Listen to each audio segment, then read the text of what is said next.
Fox Sports welcomes you to the following presentation of the National Football League.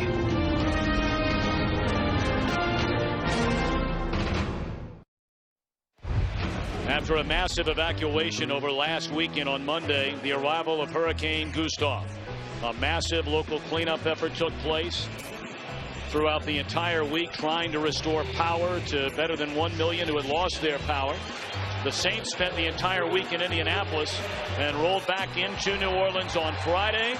And what an unbelievable crowd when you think about how many people, millions in this region, to be evacuated out, knowing there's a chance Hurricane Ike is coming in. But many unquestionably have come back, if not for a number of days, certainly for this game. Well, there's going to be a huge energy in this building, and obviously the Saints, much like they did in 2006 to start the season, want to build off that energy. Tampa Bay won the toss, deferred giving the football to Sean Payton's New Orleans Saints high-octane offense. The 44-year-old native of Naperville, Illinois, in his third season at the helm in New Orleans. Pierre Thomas waiting on the kick. And the NFL season is underway in the Big Easy. Thomas out across the 20 and dropped at the 23-yard line. That's where the Saints, the fourth-ranked overall offense in the NFL a season ago, will put it in play. Drew Brees, 29-year-old Austin, Texas native, a second-round pick originally out of Purdue by San Diego, became the starter there a year later, injured his shoulder at the end of 05. The Saints took a flight. Dividends they have reaped since then. When you see that 67% completion on better than 650 throws, that's incredible.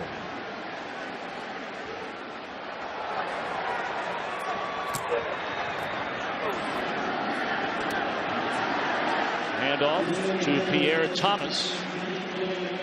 And he picks up maybe 3. Take a look at the rest of New Orleans offensively. Man, so many choices for Drew Brees, whether to hand it off. With Deuce McAllister back, we'll see him some today. And up front, an outstanding line. Well, it's a veteran line that ought to hold up well against this tough Tampa Bay front four.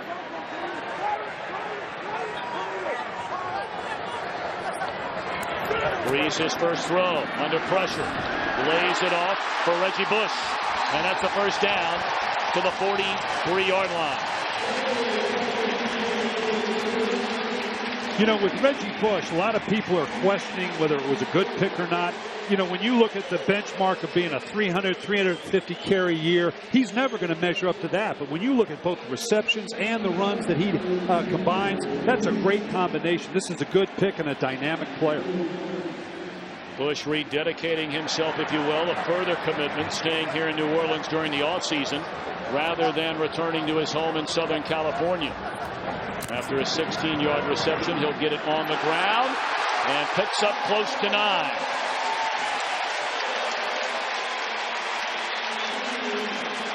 The Buccaneers last season, the #1 ranked defense in the NFC, second best in the National Football League. They've added Kevin Carter up front.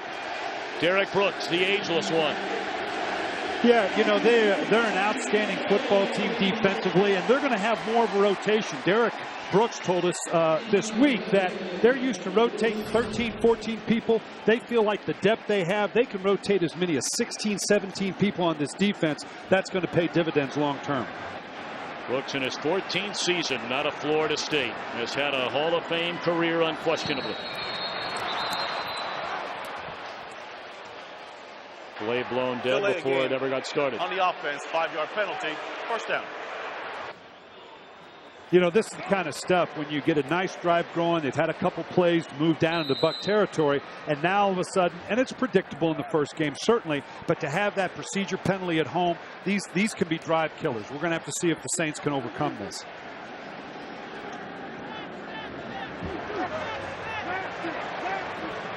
Penalty will back them up 5.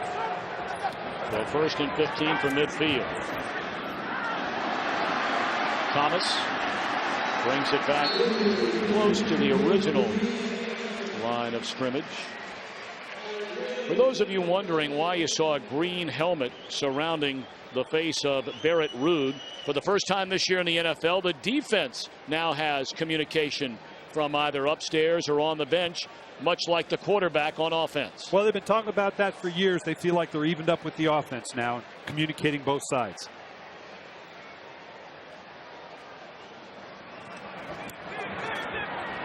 Second down, Breeze to Bush. Short of a first down. It brings up 3rd and 3 for the Saints.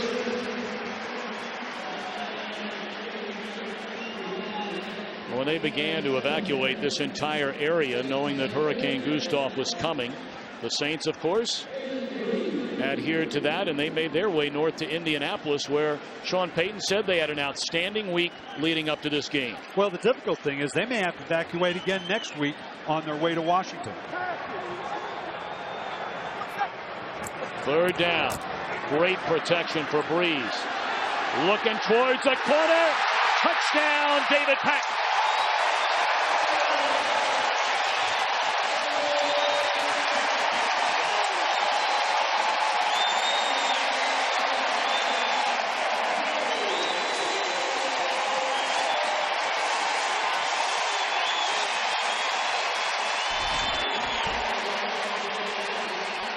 Well, you can see here they stacked the receivers on one another, and they got the rookie in behind Talib. Didn't get enough depth. You got to be as deep as the deepest, and you get David Patton in behind it. That's probably a rookie mistake. Aqib Talib, their #1 pick out of Kansas, and a tough way to start your career. What a start for Breeze and company.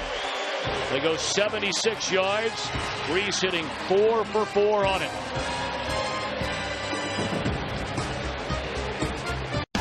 Today's Game on Fox is sponsored by Southwest Airlines. Low fares, no hidden fees.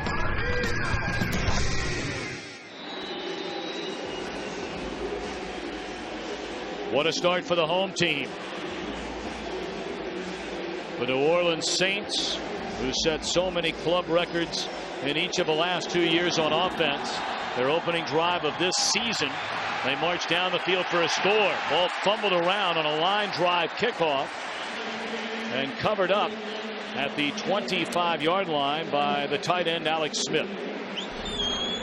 Yeah, you can see here at the top when they get into the drop, they do a great job creating the pocket for Drew Brees, being able to buy just that extra time to get the ball off down the field to David Patton. Great job on protection. He bought just that little extra time.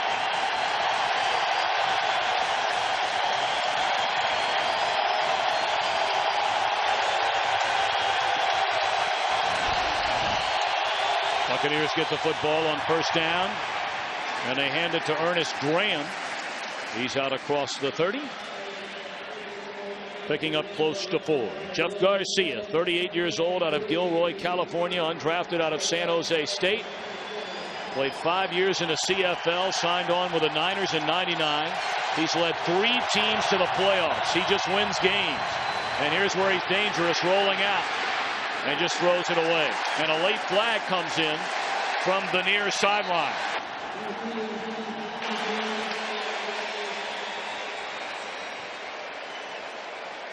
That flag thrown by the official on the other side of the field.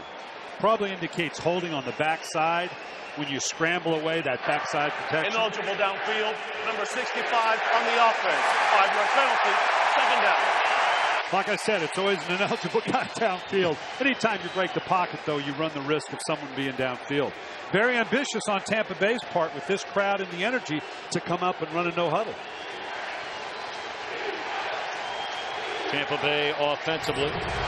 Up front, they've added Jeff Fain. He left the Saints to come be the man in the middle with the Buccaneers up front. Jeremy Zuta playing in place of the injured Davin Joseph. Galloway did not play a single snap in the preseason with a groin injury. We'll keep an eye on that timing between Galloway and Garcia.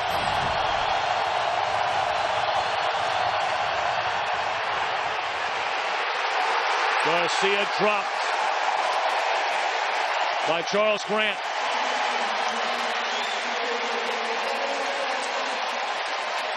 This is a great job by the secondary, making Garcia hold the ball and step up. But this is just the type of rush that New Orleans is looking for with its new defensive line. Well, the Saints were so woeful defensively a season ago. They have the #1 pick Cedric Ellis, Jonathan Vilma in the linebacking core, and a number of changes in the secondary, hoping to be better. Reggie Bush has it sailed over his head. And an unbelievable punt inside the 10. Delivered by Josh Bidwell, a 60-yarder. Saints are rolling early. Today's game on Fox is sponsored by Bud Light Lime, the superior drinkability of Bud Light with a splash of a 100% natural lime flavor. One of the big stories in the NFL during the offseason, Jeremy Shockey, after 6 sensational years with the New York Giants, coming to New Orleans. Well, he's going to be a hell of a weapon for him. It's just a matter of how much time they have not been able to spend together, Drew Brees and Jeremy Shockey.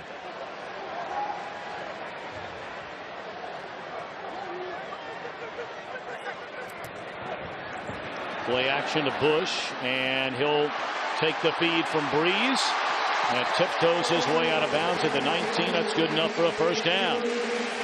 That's the kind of play that you don't give Reggie Bush enough credit for. That's no different than an extended handoff. Those that want to question how many snaps he can take and how dynamic a running back he is, when you get those little flare passes out to the edge and you get the ball in his hands behind the line of scrimmage, it's no more than an extended handoff. You've got to look at it in the same way.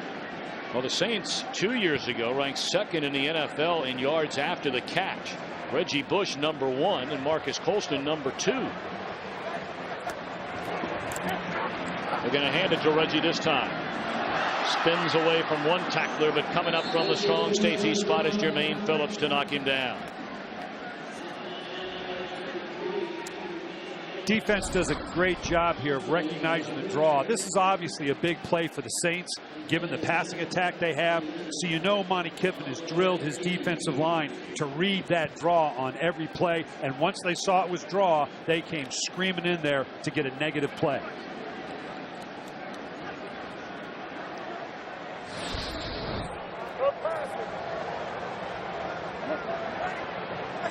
Colston in motion and Brees to throw it. Finds Thomas, who cuts across the 25. Flag comes in as he's still on his feet, dragged down by Rondé Barber at the 35, but this may come back. It is holding against New Orleans. Yeah, this is too bad. This is coming back. Holding, number 73, offense, 10-yard penalty, second down. Second and long, you know a screen's coming. Everybody's yelling it, but those defensive linemen on a 2nd and long can't wait to get up the field and try to get themselves a sack. Just don't quite react to it as well. Kind of hard to see where that hold came in, but I'm sure it happened. Well, you had a disagreement from time to time during your coaching days with the Zebras, if you will, and a lighter wallet to prove it.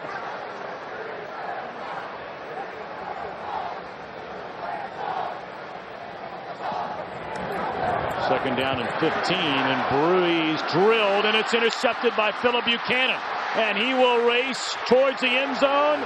Touchdown, Tampa Bay. Heavy pressure by Barrett Ruud, and lofted into the air, picked off by Buchanan. A 26-yard interception return for a touchdown.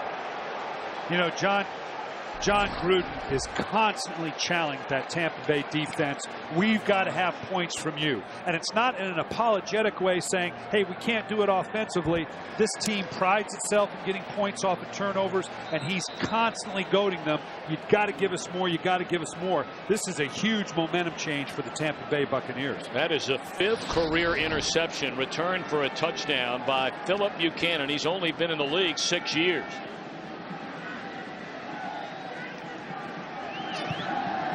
Point after is good by Matt Bryant. So the Buccaneers, known for their defense, make a play on New Orleans' second drive to tie it up. Today's game on Fox is sponsored by the new Hyundai Genesis. The barrier to luxury has been officially kicked in. By State Farm, where great coverage meets great rates. And by Visa. Go on, live life. And remember that no matter what it takes, life takes Visa.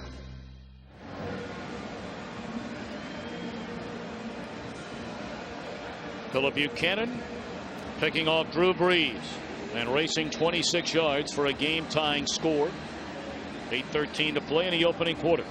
Well, we've seen the best of what each unit has to offer, offensively from New Orleans and defensively from Tampa.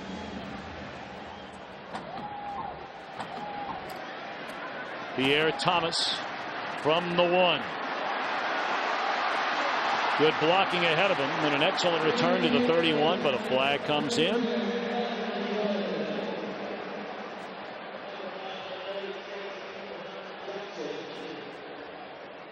So Alberto Riveron working his first game in the NFL as a referee, so you know it's a big day for him today as well.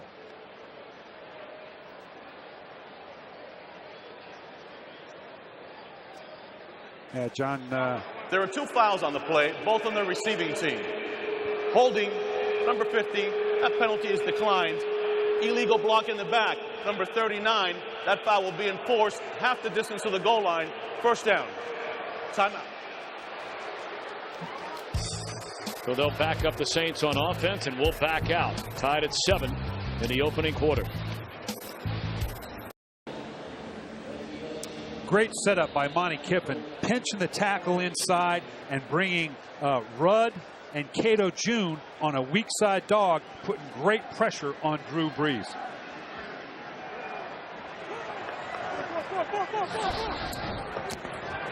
First down, play action, looking down the field, and an open receiver, and overthrown is Devery Henderson. Right, you can see this action now. Rudd comes inside, hits Drew Brees just as the ball's in the air. Great turnover.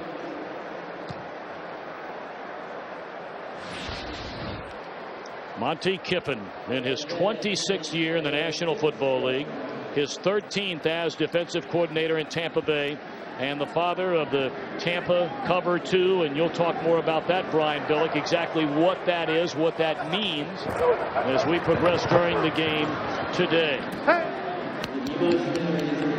Carry out to the 10 will bring up 3rd down and 7 for New Orleans. Right now, game break time. Let's go to Kurt Menefee in Los Angeles. I don't know if you guys heard, but the Jets got themselves a new quarterback in the offseason, and he's paying dividends already. Brett Favre's second possession as a Jet hooks up with Jericho Cotchery for a 56-yard score. Celebration looks familiar, except it's in Jet green and white. They're up on the Fins by a touchdown. Tom and Brian.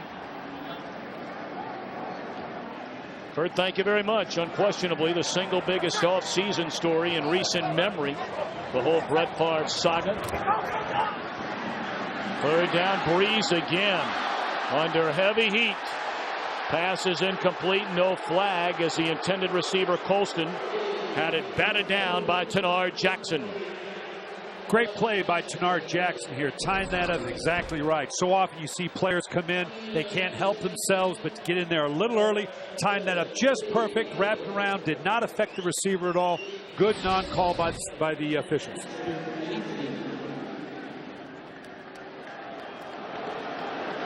Steve Weatherford puts a foot on it.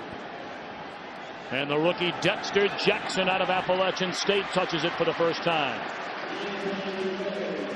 Great field position for the Buccaneers. They'll start this drive at their own 47. The Buccaneer D standing tall after the opening possession. Oh, can I help you? Yeah, my wife thinks we need a new roof, but I agree 100%. I mean, a new roof it is. Huh? House is done. But the fence? From roofing to siding to fencing, Lowe's offers professional installation in over 40 categories, and every job is guaranteed. We are finally moving to the backyard. That's what I'm thinking. Visit Lowe's today. Let's build something together. Hey, what's that? This? Yeah, that. This is that. That's this? Yeah, that. How is this that? This is big news. Original Recipe has gone boneless. Introducing new KFC Original Recipe Strips. Boneless all-white meat chicken, freshly prepared with those famous 11 herbs and spices. It's a whole new way to enjoy Original Recipe on the go. Get the Original Recipe Strips deal for just $3.99. This is this? Yeah. And that's that. Somebody shot another bad guy. You got connections to most of these victims. Am I a suspect here, Lieutenant? Friday, he's gonna kill again. You know it, and I know it. How far would you go? Whatever happens, I'm not taking you down with me. If you don't back him, you will regret it. To protect your own. This ain't a chess game, partner. Who knows? Maybe it is. De Niro, Pacino. You're gonna walk right into a trap. Get down! Righteous Kill. Rated R. Starts Friday. Come on, Warren. NFL.com's made fantasy easy. Takes you no time. It's fun. It's free. Laptop. You guys are going down. Play fantasy at NFL.com. It's easy, it's fun, it's free. 1 hour. Pretty sweet. 1 night. And a whole lot of happy. It's crazy talk. The Till Death and Do Not Disturb premieres Wednesday on Fox. 7:04 to play in the opening quarter from the Superdome in New Orleans. Alongside Brian Billick, I'm Tom Brenneman. Our entire Fox crew on hand for the opening weekend of the NFL season. Garcia bobbled the snap. And a quick throw and catch made by Antonio Bryant. Well, we saw the highlight of Brett Favre a moment ago. There was so much talk in the offseason that the Buccaneers were in pursuit of trying to acquire Brett Favre, despite the fact that Garcia was coming off a marvelous year, which he led this team to the playoffs. Yeah, and you can't blame the organization for looking at an icon like Brett Favre, but it had to bother Jeff Garcia. He told us as much a couple of days ago.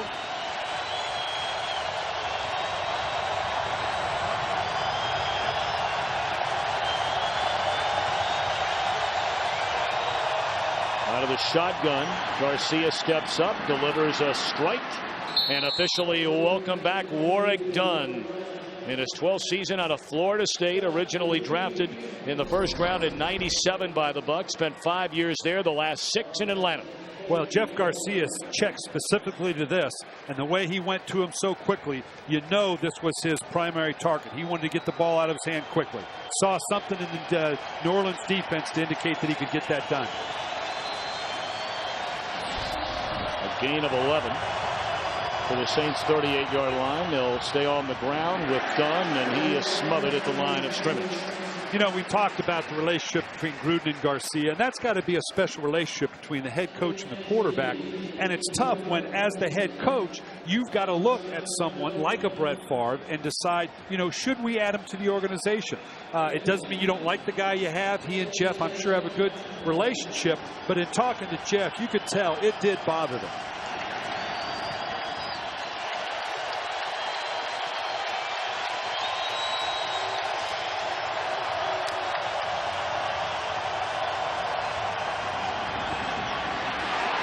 Garcia on 9 just throws it away. Hey, the one thing the Saints have done early on in this game is put a lot of pressure on Garcia, and that was absent in a major way a season ago. And they've done it. They've done it with their down 4 here. You can see they're not bringing any backers. They haven't blitzed yet, I don't think. They're just doing it with their down 4. And if they can get this kind of consistent pressure on Garcia, it's going to bode well for this New Orleans Saints defense. 3rd down upcoming.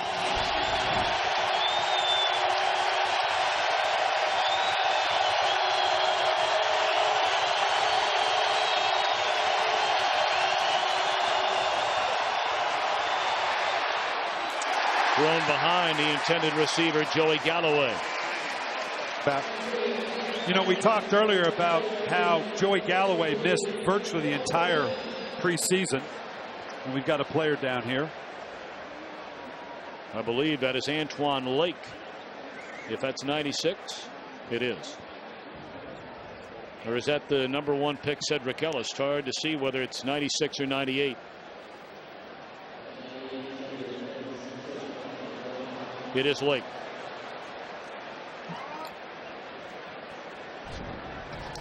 So while they tend to him, let's step aside. We'll be back.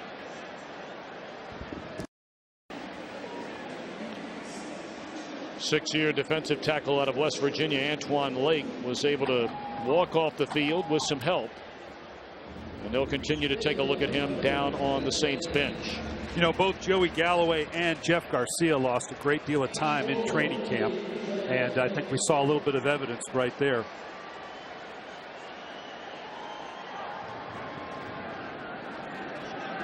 Josh Bidwell. And a fair catch is made by Lance Moore at the 14. And again, very poor field position for the Saints on offense. You can hear Garcia steps up in the pocket, and it's just a little bit behind Galloway. This is a function of not being together all summer and it being just a little bit behind him. John Gruden called Galloway the white tiger. Quick, dangerous, and elusive. The elusive part being he wasn't in training camp all summer and didn't take a single snap. So that little bit of timing there, I think you can attribute to the fact that neither one of them took an entire training camp together and missed a great deal of preseason. Galloway, I don't think, took a single snap.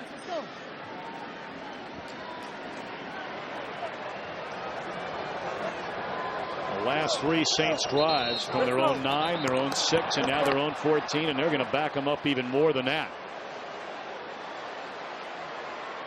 You know, as a coach, ball start, number 80 on the offense, 5-yard penalty, first down. As a coach, this drives you nuts. You just sent the team off onto the field. You haven't even run a play. You're at home. No one's saying a thing, and you get a procedure penalty. You just go nuts as a coach when that happens to you. We have not seen Deuce McAllister yet. Oh, boy. And apparently there was early movement again along the New Orleans offensive front. You know, part of this, I think, let's let the official make it official here. Ball start, number 76 on the offense. Half the distance of the goal. Repeat, first down. You know, Drew Brees at home is going to do a fair amount of checking against the Tampa Bay defense, trying to decide, am I facing that 2-deep defense they're known for? Am I going to see pressure? And the line's waiting to hear him make the adjustment. That may have been the case there. So now the drive starts from their own 4. And that one carried out to the 9 by Pierre Thomas. Talk a little bit about, for elementary guys like me, what is the Tampa 2? Well, and we'll get a shot of it here as we go along. But what you're going to see, the basic element of the Tampa 2 is the depth and the width of the safeties and the depth of the inside backer that really makes it more of a 3-deep. We'll try to get a good shot for you to come back and show you exactly what we're talking about. And the idea being you keep the other team from beating you down the field in the passing game. Absolutely. Limit the explosives.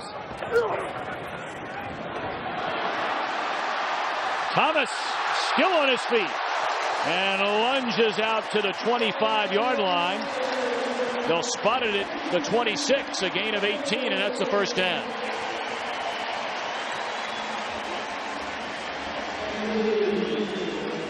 There again now, that D&D, likely the Tampa Bay defense was in that Tampa 2 that you just talked about, Tom. Great place to run the ball because that was as workable box. Only 7 guys in the box that you're working against.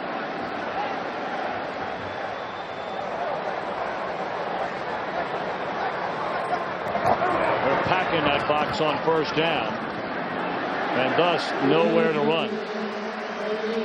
And this is the part of the Tampa 2 people have to understand. Yes, they love to play the Tampa 2 we just talked about. But a big part of it is them coming down and building the proverbial 8-man box. If we can get a shot of that, you can look at the defense we're talking about. That was an obvious one. They brought the safety down. They brought Jermaine Phillips down right on the line of scrimmage.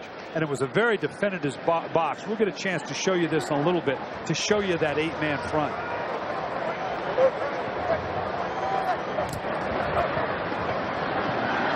Reggie Bush looking for somewhere to go, and he is dragged down by Jimmy Wilkerson.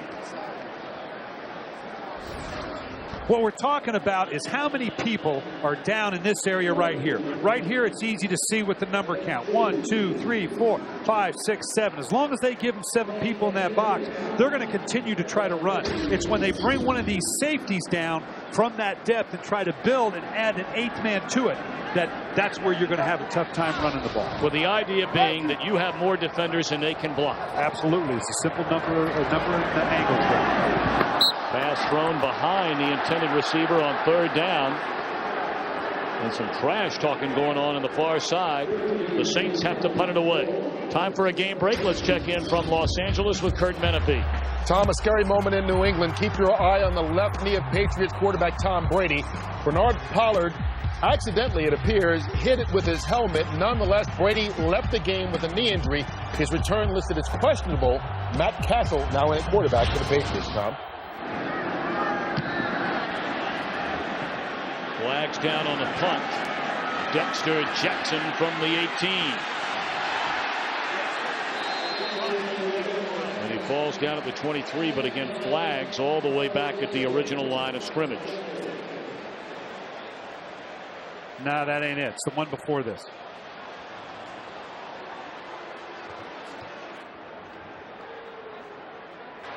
Illegal formation, number 51 on the kicking team. 5-yard penalty, 4th down.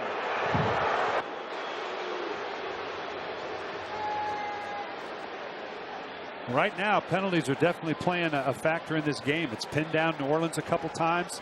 They've had a nice little drive there, but they had to punt, even though they had a couple nice plays, and still could likely give Tampa good field position. And now they're likely to give it to them again.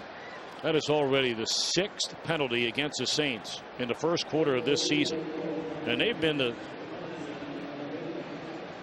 one of the better teams in the NFL. In fact, the 2nd fewest number of penalties since Sean Payton took over as head coach. And particularly at home. You expect to be very sound in that category at home.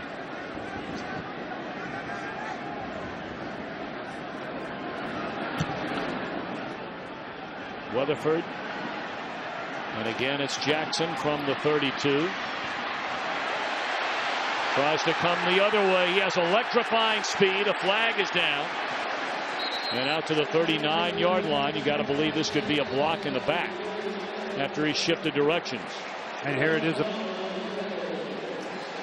a penalty that's going to now change just what we talked about in what could have been a fairly or a very during the workable return field. Illegal block in the back, number 50 on the receiving team.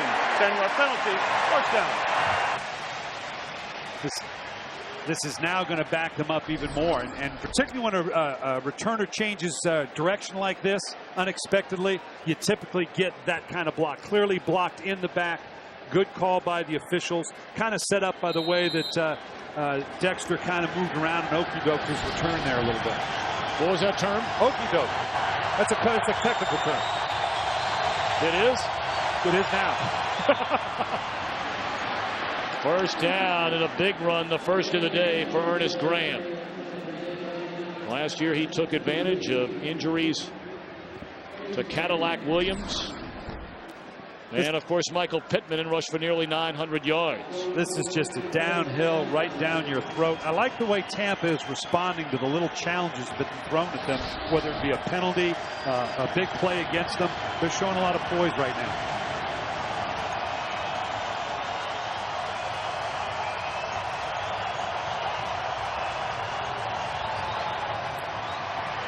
Garcia's had 0 time to throw today. And he has dropped for maybe a gain of 1, but you saw the flag come in. This will be holding. Holding, number 78 on the offense. 10-yard penalty, 1st down.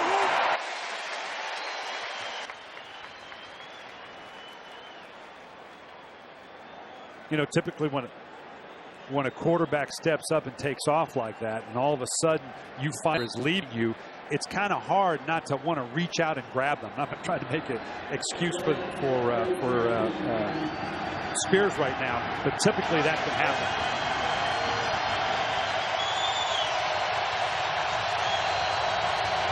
First and 20. They'll hand it off to Graham, and he's out to the 34-yard line. This is quite an opening weekend. These two teams getting together 2 years ago. The Saints, of course, won the NFC South. Lost their first 4 games last year. They won 7 of the next 10 to get to 500 before losing the final 2, and failed to make the playoffs after getting to the NFC Championship the year before. The Buccaneers last year won their 3rd division title in the last 6 years under John Gruden. And most people feel like they're the best 2 teams in the division this year. Garcia down again. Charles Grant has been all over Jeff Garcia. Well, Ed Orgeron, the new defensive line coach. Oh, we got a flag.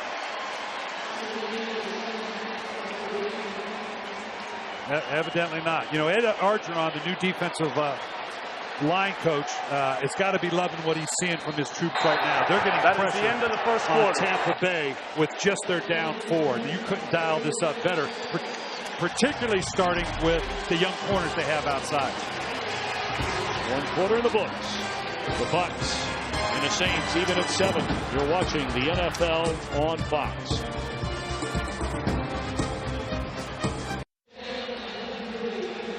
Football at the 26. 3rd down and forever. You love these as a play caller, don't you? Yeah, you don't have a lot on your sheet for 3rd and 25, let me tell you.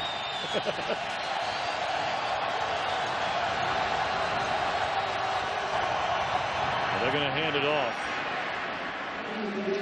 And Ernest Graham brings it out to the 35, so the Buccaneers will punt it away. Stop made by Jonathan Vilma. Came over from the Jets after, of course, spending his first 4 seasons there.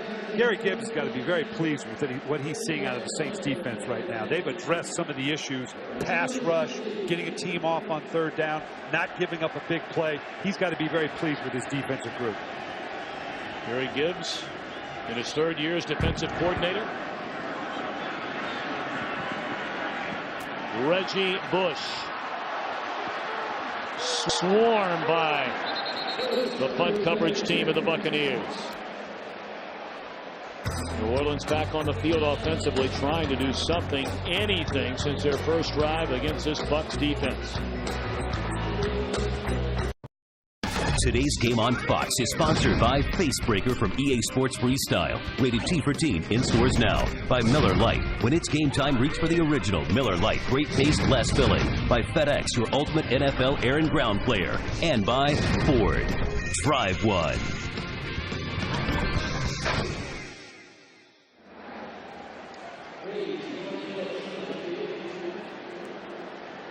That Saints defense very impressive so far. Still waiting to see that man, Deuce McAllister, for the first time.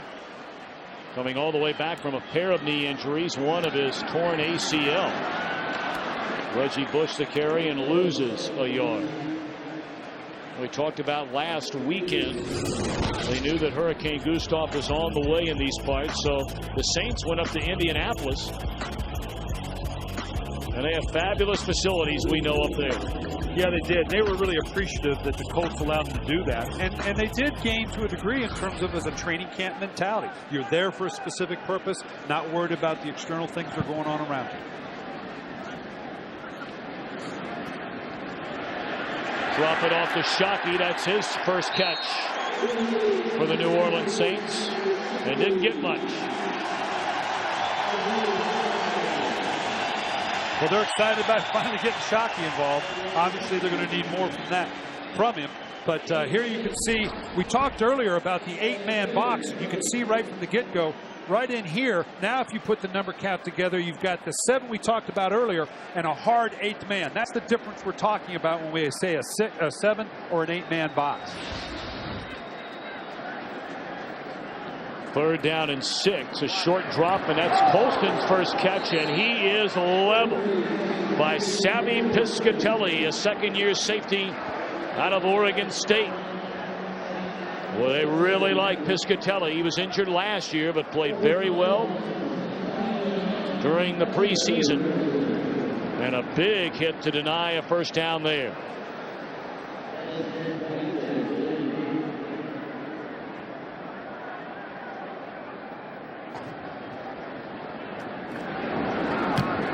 Rutherford punting again to Dexter Jackson from the 22-yard line. Jackson, who won the job away from Michael Spurlock, brings it out to the 38-yard return.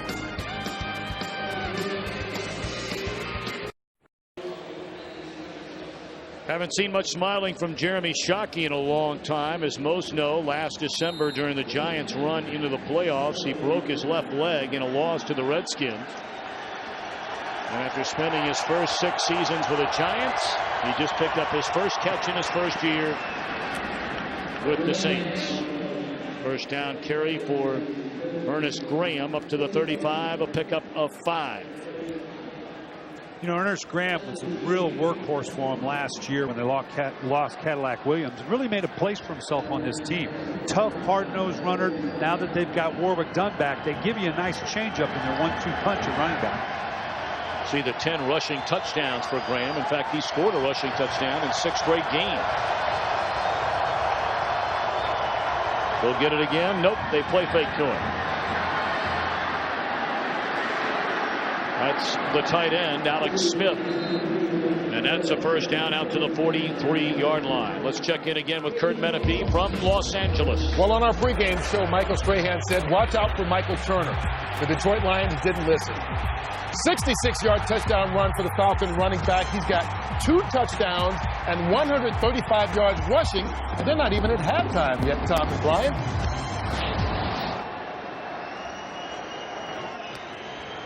For more information on that game, our game, on any game, there's only one place to visit: foxsports.com/GameTracks or NFL.com.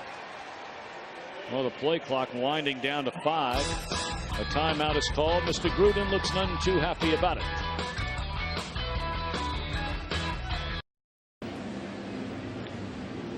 Both defenses very impressive through the opening quarter plus. You see New Orleans 138 yards of offense. Bear in mind 81 of those came on their opening drive. And it feels like more, but when you got 6 penalties, that's a drive stopper. First down give to Ernest Graham. Runs through one tackler and spins his way out close to midfield. A big collision with Rome and Harper. You know, New Orleans made a point that they felt like this was the one thing they had to do: stop the run. They know they can't give up big plays, next to last in the league last year in giving up explosives, but they knew that Tampa Bay was going to try to run the ball right at them. And so far, Tampa really hasn't consistently done that.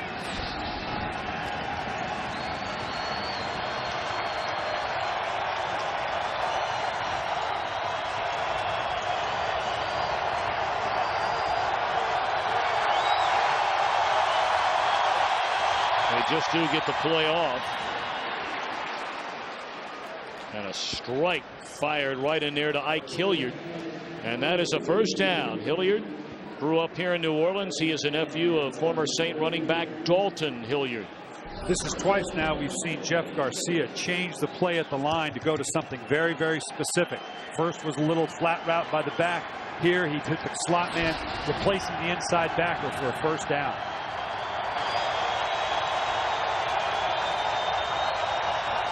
First solid drive of the game offensively for the Bucs. They change it up, bring Dunn back in, and he picks up maybe a yard. And now some pushing and shoving and flags flying. Tracy Porter, the rookie out of Indiana, in the middle of all that. He's starting his first NFL game today when Mike McKenzie was declared inactive. McKenzie coming all the way back from that torn right ACL the second to last week of last season. You got 2 young players starting for you now. That's quite a call. After the play was over, personal foul, unnecessary roughness, number 65, 15-yard penalty. That's Jeremy Trueblood, the right tackle. Boy, John Gruden's gonna go nuts on this. You got a little bit of rhythm. You've run the ball a couple times and start to set that tempo that they love to do with the running game. You got New Orleans on their heels a little bit with that running game, and now all of a sudden a bonehead move by Trueblood, and now you're backed up and you got a long second and a ton of yards. Yeah, you had this drive alive at the New Orleans 46. Now you're backed up all the way to your own 40, and the crowd's back into it.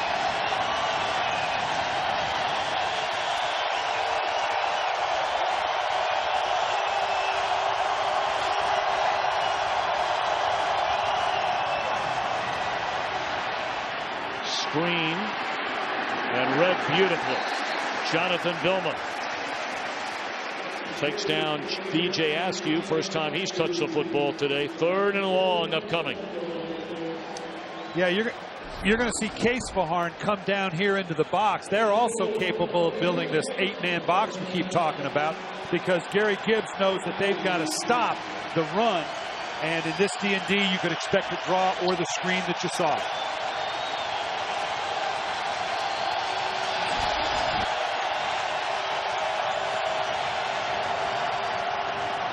3rd and 20. Galloway, his first catch. And he shoved out of bounds at the 45. So a huge penalty indeed stalls what was a pretty solid drive. By far the best today from the Buccaneers. Yeah, they had to work like the Dickens just to get to their original point. Gary Gibbs is doing a great job today. He's getting pressure by his defensive line. He's been stuffing the run. He's been mixing it up between the zones they're used to playing and bringing Case Fajarn, the safety, down into the box. Defensively, New Orleans has to feel very good about what they're doing. They nearly got it. Bush will let it bounce, and again, it doesn't get much better than that for this Tampa Bay punt coverage unit. Quincy Black, the first man down there, as it's down at the 1. 8:15 to go until halftime. We're still tied at 7.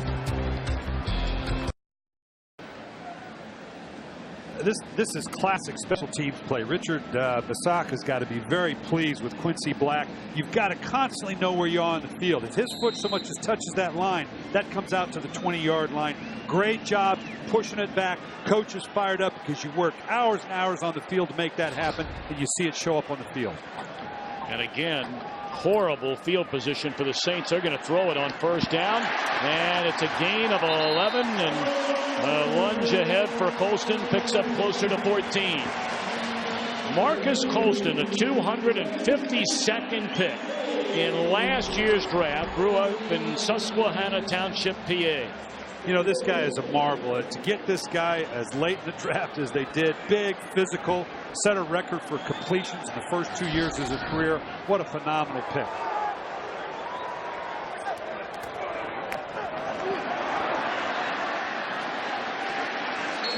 Strong running by Pierre Thomas. Out across the 20 to the 21. You know, you talk about Colston, and, you know, then there are people that say Reggie Bush, sophomore slump. Well, the most receptions in the first 2 seasons in the history of the NFL. Now, you can say it's a byproduct of throwing the ball a lot. That would be true. But the bottom line is Colston and Bush are 1-2 all time. In the same 2 years. That's what blew me away. The fact that that could happen in the same 2 years is incredible. Lots of breathing room.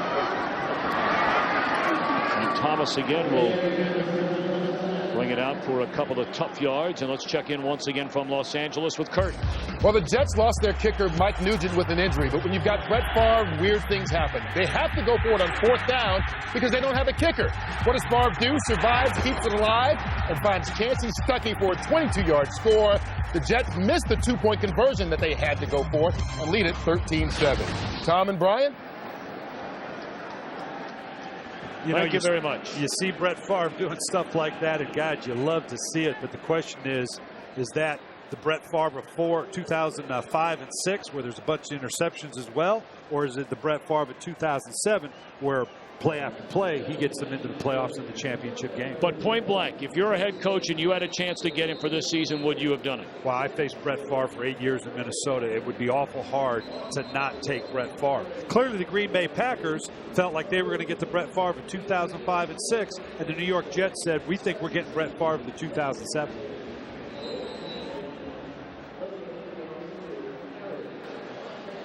You know, and this had to affect Jeff Garcia as much as you don't want it to. The career he's had, all the Brett Favre talk had to be painful. 3rd down and 3. Breeze looking around, 1st down to the 31. The catch made by Lance Moore, 3rd-year wideout out of the University of Toledo, had a breakout year last year with 33 receptions. Great job of Drew Brees scanning the field. He starts to the left, doesn't see what he wants, comes back, finds the 2 options with Colston and Lance Moore on the outside. Nice conversion.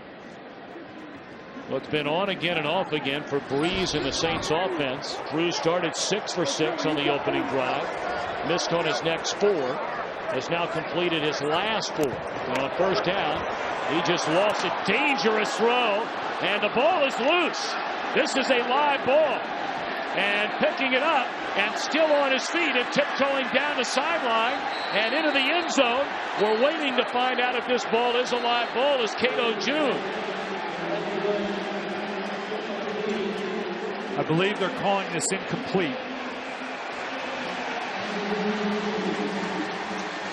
Well, when you loft the ball like Breeze did, whoever's on the receiving end is going to take a lick. You know, they brought pressure on Breeze.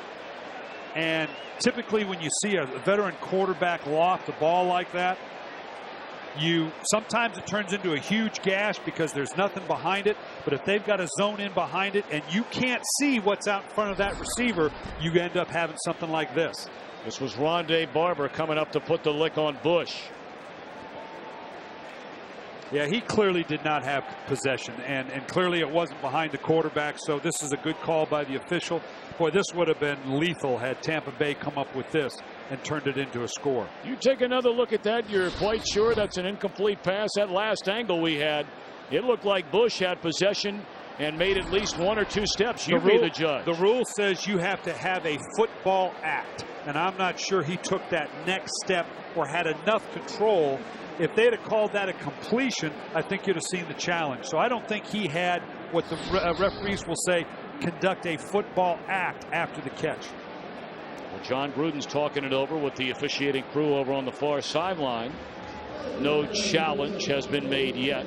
I'm sure John's giving his guys upstairs. I asked you, when you're the head coach and on the sideline, and you got to make the decision about whether or not you're going to challenge a call, are you relying on your coaches upstairs who have access to very fast replays right in front of them? No, because it's useless.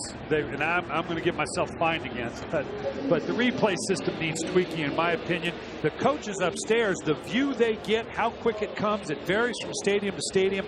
Half the time you're just going to have to make a call as a coach based on the circumstances. Because at the end of the day, the officials will stick their head in that little black booth and come out of it and may tell you, I didn't have a clean view of it, even though you got everybody in the booth yelling, oh, absolutely, that was a catch, that was a drop, that was a fumble, whatever it is.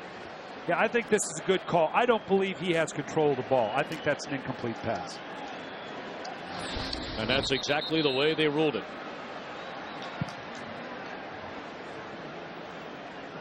Well, Rondé Barber, who they were tending to after the hit he put on with Reggie Bush, tried to stay in the game and now has to go off the field. I think he has to come out for the play, and he wanted to stay in there. Shockey the catch, and he is leveled by Barrett Ruud. You know, obviously New Orleans come out. That's about the 3rd or 4th screen that they've run. And they're trying to slow down that rush of the Tampa Bay front 4. And a couple times they've hit him with the screen. That time Ruud did a great job of diagnosing it, pulled the trigger, and lit up Shockey on a set, or excuse me, Shockey on a short screen. Right on defense here, 3rd and long. You coming after him? I think you're going to go passive here. This is a long D&D to give him a man-on-man coverage. D&D down in distance. And Breeze steps up. Excellent protection down the middle. And what a play. Batting it down just as the ball arrived, made by Tenard Jackson. John Gruden told us, yeah, we had John Lynch a long time around here, and I'm not going to pair this young man to Lynch just yet, but he is something special. Yeah, they are. This is the classic Tampa 2 defense. Here on the screen, as you can see them into their drops, the safeties are going to get depth. The middle linebacker is going to go to the middle. Very difficult to complete a ball down the field against that Tampa 2 defense. So the Bucs make a stop on defense again. Dexter Jackson laid down there by Jovan Dunbar, just activated off the practice squad before the game today. Actually signed him from the squad yesterday, and he delivers big time. Yeah, Dexter Jackson's going to learn when to call fair catch and when not to.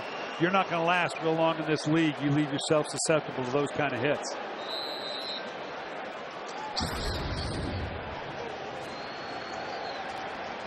Dunbar says, I told everybody I should have made this team from the get-go. Rookie out of Boston College. 7-7 game. 3:14 to play until halftime. Ran the catch out to the 39, a gain of 4. Tampa Bay's got to do something to sustain drives now. First, they got to stay out of penalties. That's obvious. They've got a nice mix going now. They've thrown the ball intermediate. They've run the ball. They really haven't taken a shot deep. He's looked a couple times. It's not been there. So far, New Orleans has done a great job of not giving up what was their bugaboo last year, giving up that big vertical play down the field. Well, that Garcia's barely had enough time to dump it off to guys out of the backfield. This rush has surprised, I think, everybody.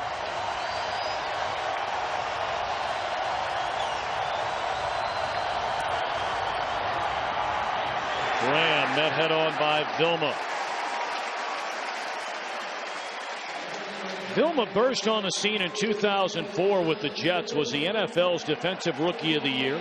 In fact, his first 2 seasons he went to the Pro Bowl. He got hurt last year.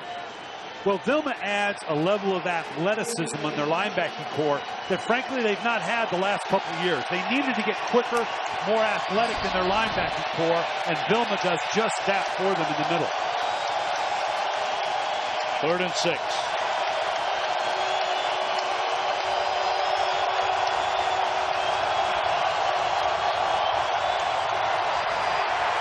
Garcia looking around. Throws in and out of the hands of Antonio Bryant. And again, Garcia just no time to stay in that pocket and find a receiver. And that's a good thing, except with Jeff Garcia, this is where he tends to make all of his plays.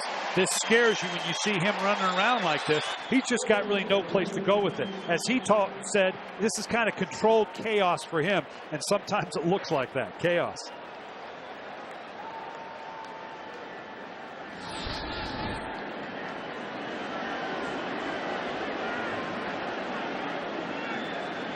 Of course, this is game 1 of our Fox NFL Sunday doubleheader. That one into the end zone, and the Saints will get it out at the 20. Of course, this is unquestionably one of the more interesting games in the NFL to kick off the season here in New Orleans. And coming up next, game 2, most of you will see another very intriguing matchup. The Dallas Cowboys go to Cleveland. Some will see the Panthers and Chargers. Others the Cardinals and 49ers. You had to take teams into Cleveland. That's not an easy place to go win. Well, the Cowboys may be the most talented team in the NFC, but they're going to have to go in and face that dog pound. And if you haven't done that a lot, it's a different experience. Plus, Cleveland's kind of the vote pick for a lot of people. This is going to be a good test for that Cleveland defense to see that talented Dallas offense. Are you buying that Cleveland's a bona fide Super Bowl contender? I'm going to wait and see.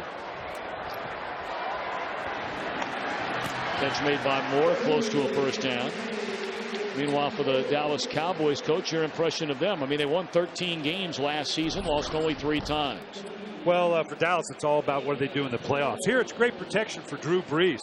Again, I'm not sure that Tampa's not going to have to do a little bit more with their pressure package. They've brought the backers a couple times and gotten home. Their 4-man front's not getting there. Across the 30 to the 32-yard line is Reggie Bush, and that's good enough for a first down. You know, Reggie Bush is, again, one of those guys. There's a lot of debate now. Should they have taken Mario Williams? If you remember, the debate was on the other side. Highly criticized Houston was for taking Mario Williams.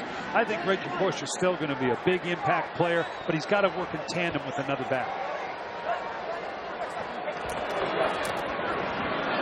Bush has been the primary back here today, and he was tripped up.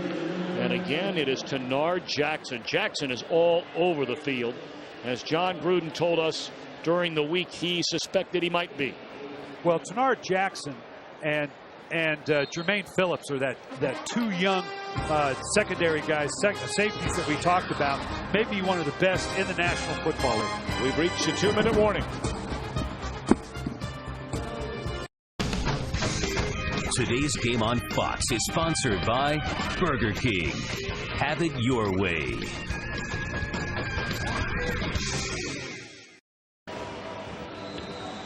Coming up on the Visa Halftime Report, Kurt, Terry, Howie, Michael, and Jimmy will have scores and highlights from around the league. And the Fox Sports Ticker will keep you updated with up-to-the-second statistics. This opening weekend around the NFL, 3rd down, Breeze. The catch is made by Shockey, and he's wrapped up 2 yards shy of the first down. they've shifted into their no-huddle mode. They're going to try to convert this on third down and very much thinking they have lots of time to get a touchdown here. Saints have 2 timeouts remaining. They're coming after Breeze. And good coverage by Jackson on Colston.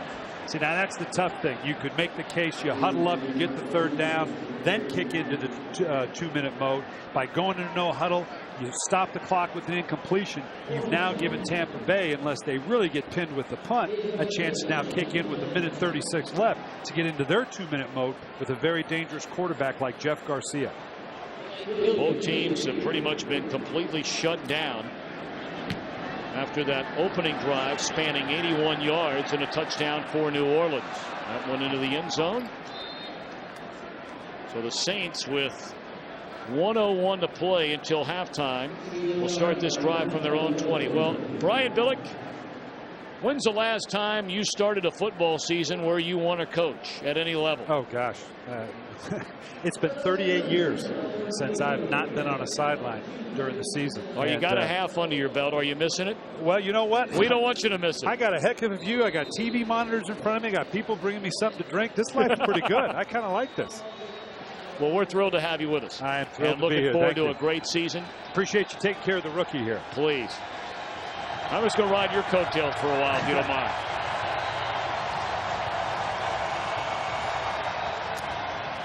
Garcia again flushed out of the pocket, throws, it's caught, but the clock will continue to run. Joey Galloway, who missed all of preseason with an injured groin, and now he looks like he's hurt either a finger, a hand, or a wrist.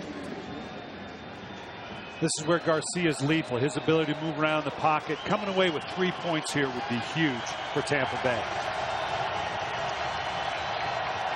1 minute remains until halftime. Garcia across the middle to Antonio Bryant. All the way down to the Saints' 41-yard line. The clock continues to roll. The Buccaneers have 2 timeouts left in the half. Well, that changed the price of poker here now. They can be thinking touchdown. They're getting closer, about 10 yards from field goal range, but they can take a couple end zone shots if they want.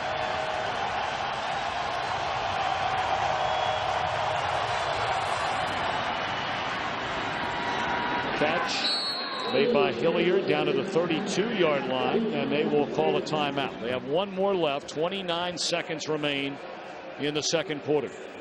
You're right on the edge of that field goal position now. So obviously they'd like to get it in as close as they can, but with 29 seconds left and obviously 1 timeout left, you can get a first down here, maybe kill the clock, or and hold that timeout when you really need it for the field goal. You could take an end zone shot here, and then it's a second and short, therefore a very comfortable third down. So you got a lot on your play sheet right now, sitting here on a 2nd 3 or so, a 2nd 2, given that you, at worst, you should end up with a 3rd 2. What would you do right here?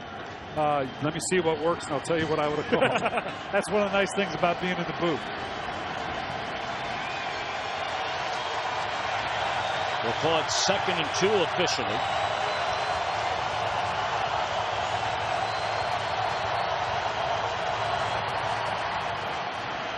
Catch is made by Hilliard down to the 25-yard line, but the clock again continuing to tick. They got to think about killing the ball here.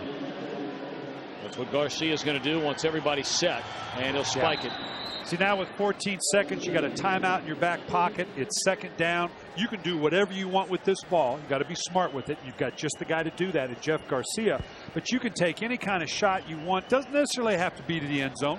You can throw the ball underneath with 14 seconds left and a timeout in your back pocket. Without that timeout, you pretty much have to take an end zone shot and try to kick the field goal, or maybe slip a run in there and use your timeout for the field goal. But right now, you got a lot of options available to you with the timeout. Matt Bryant ready to go. He's a place kicker. They're going to hand it off. And spinning his way inside the 20. They'll bring this thing down under 5 seconds probably. Nope, they went ahead and called timeout. Stopping the clock at 8 seconds now for Matt Bryant. He has hit on nearly 83% of his field goals since coming to Tampa Bay. Having said all that, he had a miserable preseason.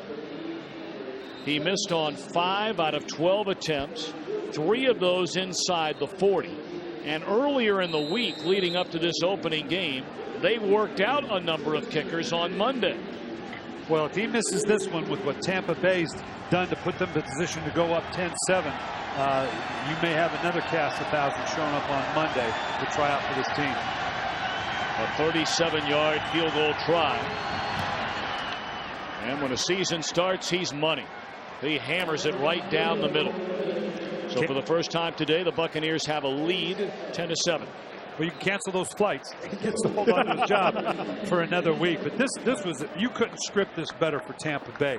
To stop New Orleans the way they did, get the ball back deep in their own territory, get the big play, be able to get yourself down into scoring position, all underneath 2 minutes. New Orleans had the ball at the 2-minute mark, and for Tampa Bay to now get that and drive that down, great defense, great implementation of the offense of Jeff Garcia, and you finish off with special teams. All three phases executed brilliantly in the last 2 minutes of a game, or of a half, excuse me. Again, coming up on the Visa halftime report, all the guys will have all the scores and highlights. And as always, our Fox Sports ticker will let all you out there know what's going on in your fantasy leagues. If you're each coach right now, let's start with Sean Payton. How does he feel about things here in the first half? Well, the biggest thing he's disappointed about is the penalties. He's seen some rhythm by the offense, and it seems like penalties just killed him.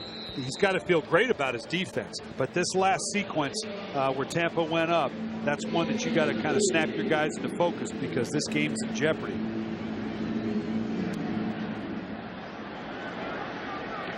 That one bouncing and covered up by the backup tight end Mark Campbell. And that will be where they spotted it, the 32-yard line.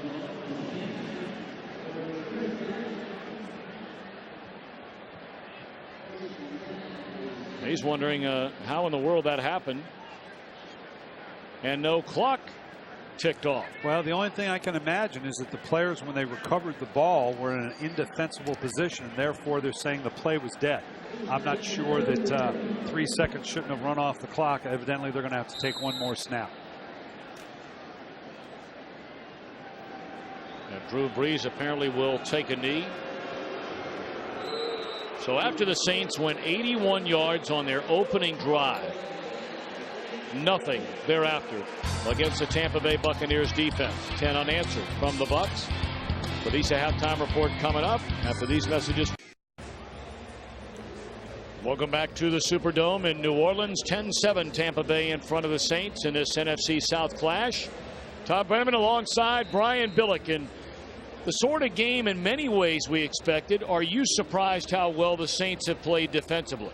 Well, I don't know, surprise. They put a lot of assets into building that defense up, and we're seeing it. The most impressive thing is the rush they're getting with just their down four. They haven't had to bring linebackers. They haven't had to blitz a safety like we saw a little bit in the preseason.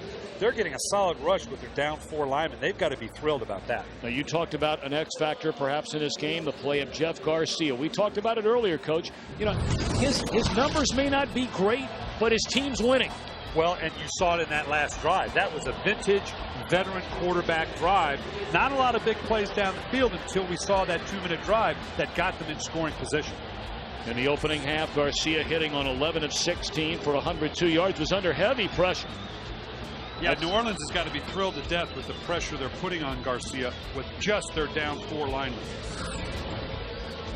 Well, look at some of the numbers, and again, bear in mind, almost all of the Saints' offensive numbers were on their first drive spanning 81 yards. Almost all of the Buccaneers' offensive numbers occurred on that last drive, which led to them getting the field goal to take the lead.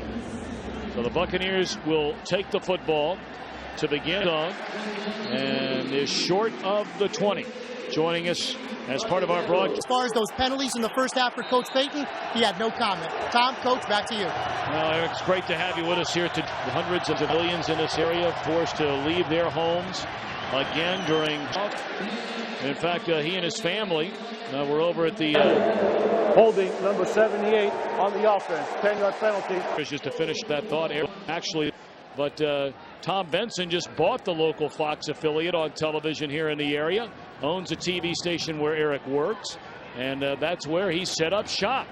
Well, if the boss owns it, you can pretty much sleep anywhere you want to, I guess. Another penalty, backing the team up. Boy, at some point, this is going to have a big impact on the game.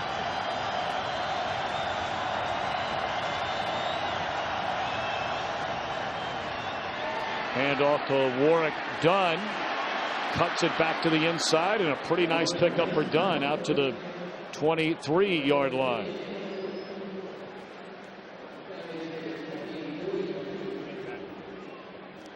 Warwick Dunn. This was classic Warwick Dunn run. Start one way, cut back, sidestep. This is just the kind of run they need out of Warwick Dunn in this situation. Talked to Dunn at length about coming back to his homeland, home state of Louisiana, and all that his family and friends have been through in recent years. That ball dropped by Antonio Bryant, and a flag came in along the sideline. Pass interference, number 89 on the offense. 10-yard penalty, repeat second down. Looks like Anthony Bryant probably pushed off to get that last little bit of separation. This is a guy that they think they can get a lot out of. Boy, I don't know. That's two people pushing and shoving on one another. They both have a right to that spot. I'm not quite sure how you determine one is pushing versus the other. In any case, it's put Tampa Bay long down in distance here.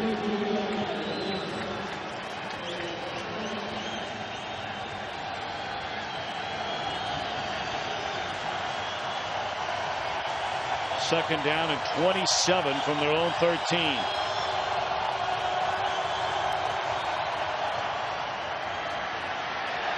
Garcia taken down once again, this time by big Kendrick Clancy in his nice season out of Mississippi. They get inside and outside pressure on this, and boy, I tell you what, Sean Payton and Gary Gibbs, the defensive coordinator, have got to love what they're seeing out of this down 4 group that they've got playing right now, because they are getting pressure. That time they got it by Kendrick Clancy, who normally is not known for his pass rush. Tampa Bay 0 for 5 on third down so far.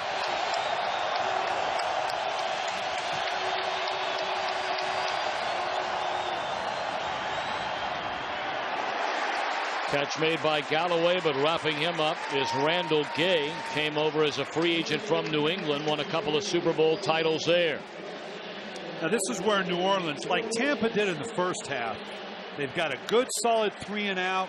They should get pretty good field position here. This is where New Orleans has got to show they've got the maturity to take advantage of an emotional turn of events.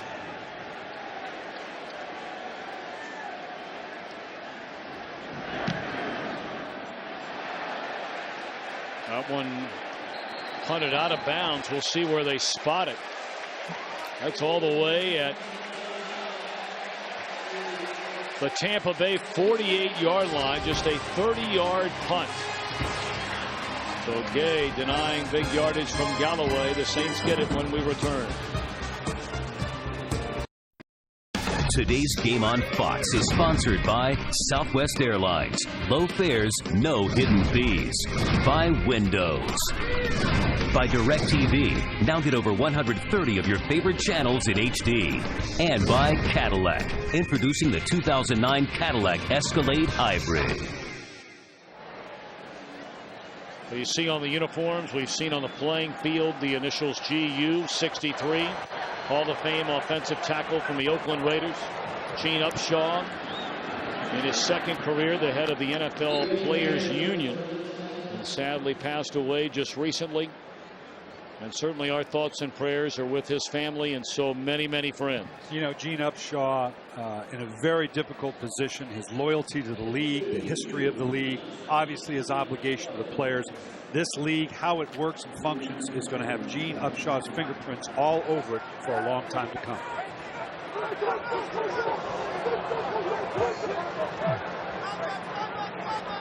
Second and 8. We have still not seen Deuce McAllister in the game today. Carrying to the 46-yard line is Reggie Bush. McAllister coming all the way back from a pair of knee surgeries, including a week 3 torn ACL on a Monday night last season against Tennessee. He is the Saints' all-time leading rusher. Played in a couple of preseason games, but slowly but surely getting very close to being all the way back. And he's going to be a big part of whatever success this team has this year. Rondé Barber wraps up Breeze, but he's able to connect close to a first down. Jeremy Shockey going at it back and forth with Jermaine Phillips. It is a first down. Great throw by Drew Brees under pressure. They bring the heat that got home and tackled him early in the first quarter. This is what Jeremy Shockey was brought in to do, make a clutch catch at a tough time. This is a big series for New Orleans. That was a big third down conversion.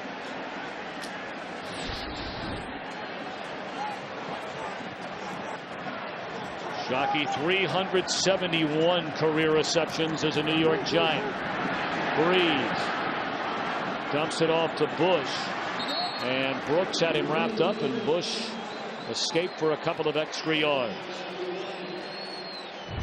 During the offseason for a second-round pick and a fifth-round pick, Shockey sent from the Giants to the Saints.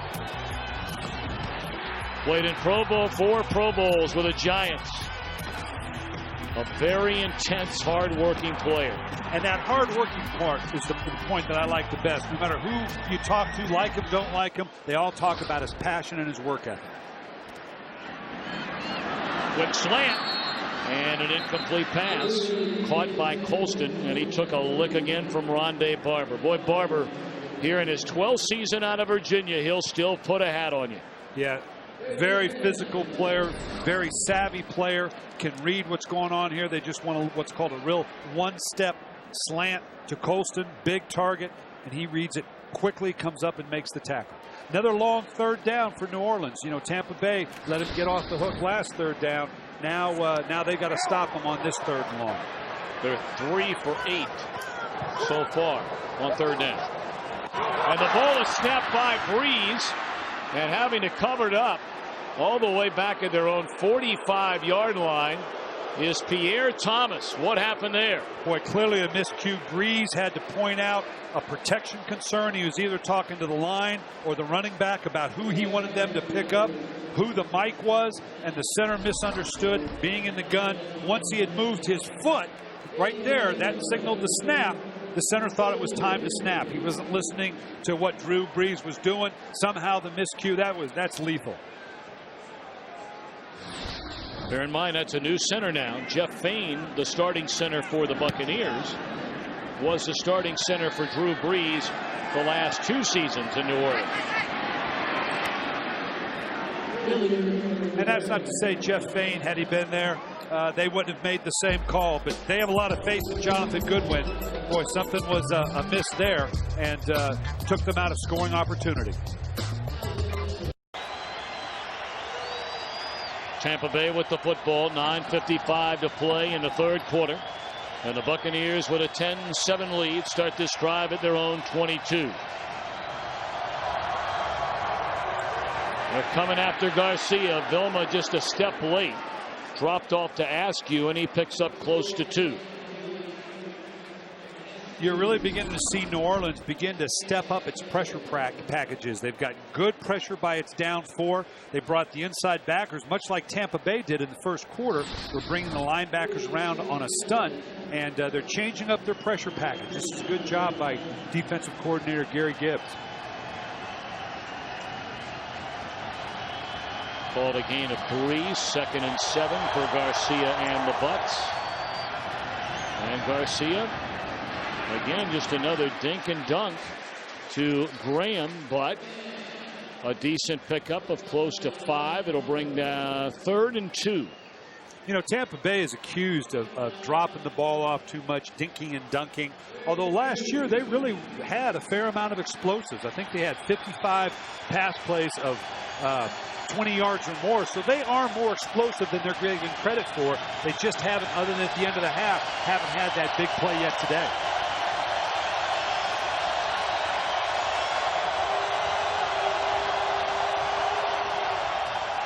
Better protection this time.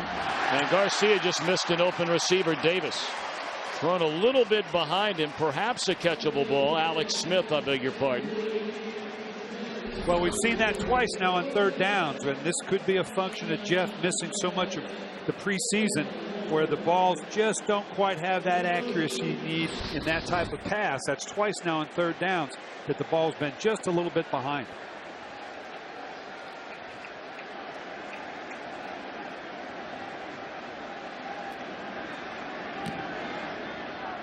Josh Bidwell punting to Reggie Bush from the 34. We can't say enough about the special team coverage units from the Buccaneers today. They have been all over Bush. Breeze and company back at it when we return.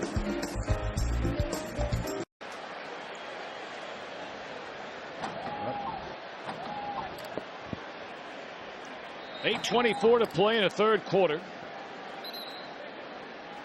And apparently we're going to punt it again. I'm not quite sure what that was. Obviously there was some type of penalty. Possibly the ball was snapped before the official was ready. I'm in the dark right now about what. Well, all of us are, because we were never told by the officials what the call was. So Bush this time, or I beg your pardon, it's Moore backed up to his 20. And Black down there to trip him up. He'll spot it at the 29-yard line. So this time we'll step out. First down New Orleans in a moment. Today's game on Fox is sponsored by Chevy, an American Revolution.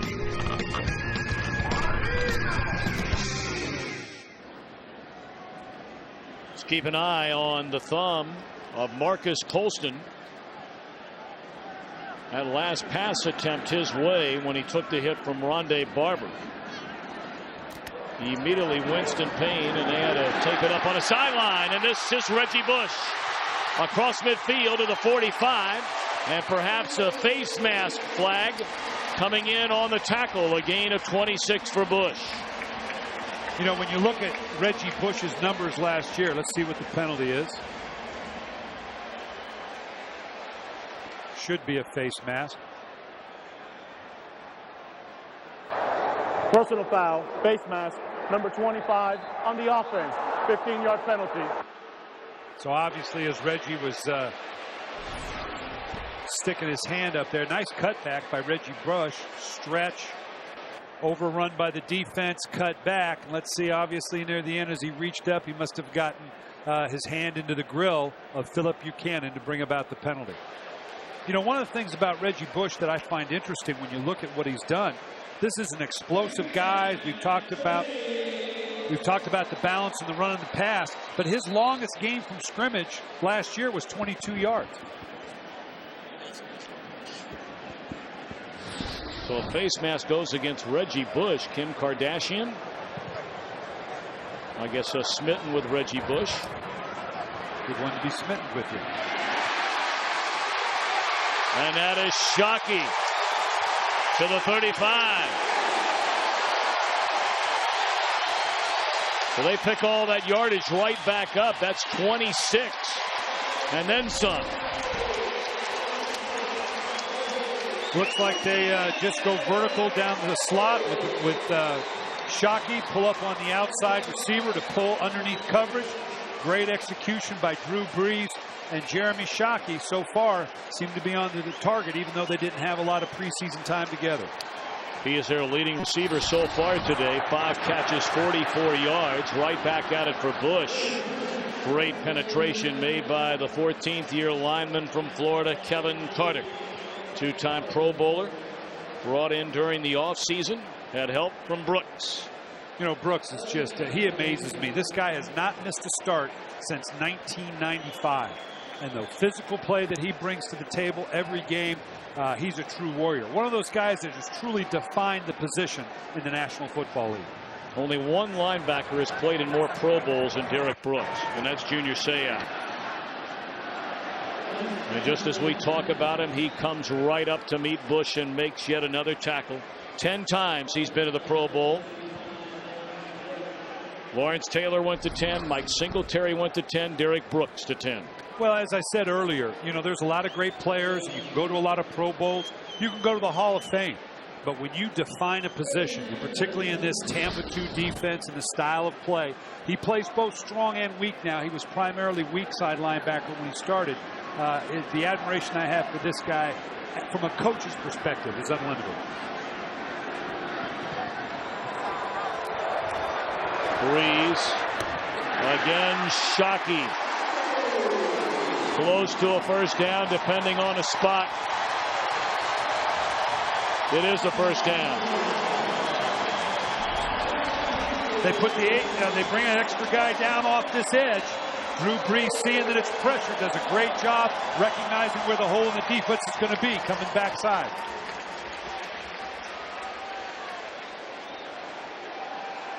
Just one more piece in all this weaponry that Drew Brees has to work with. Colston is one of those weapons.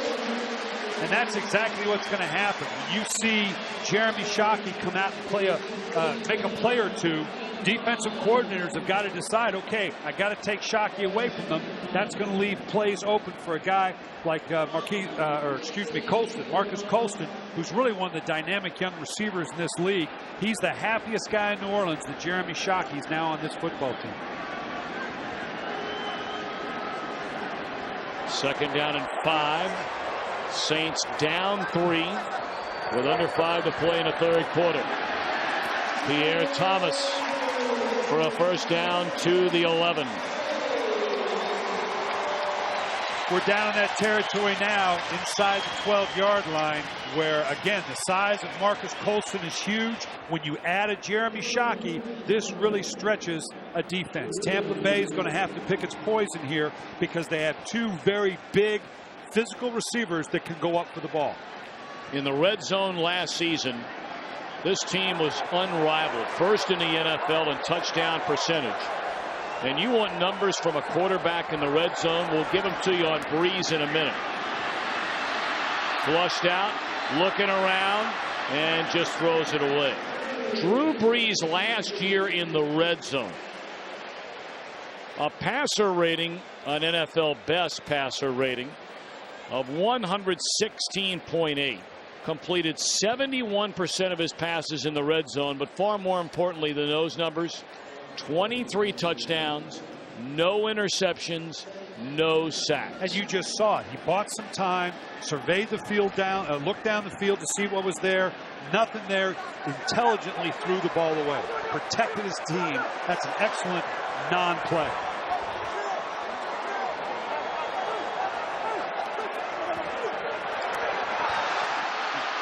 He is sacked in the red zone, however, this time.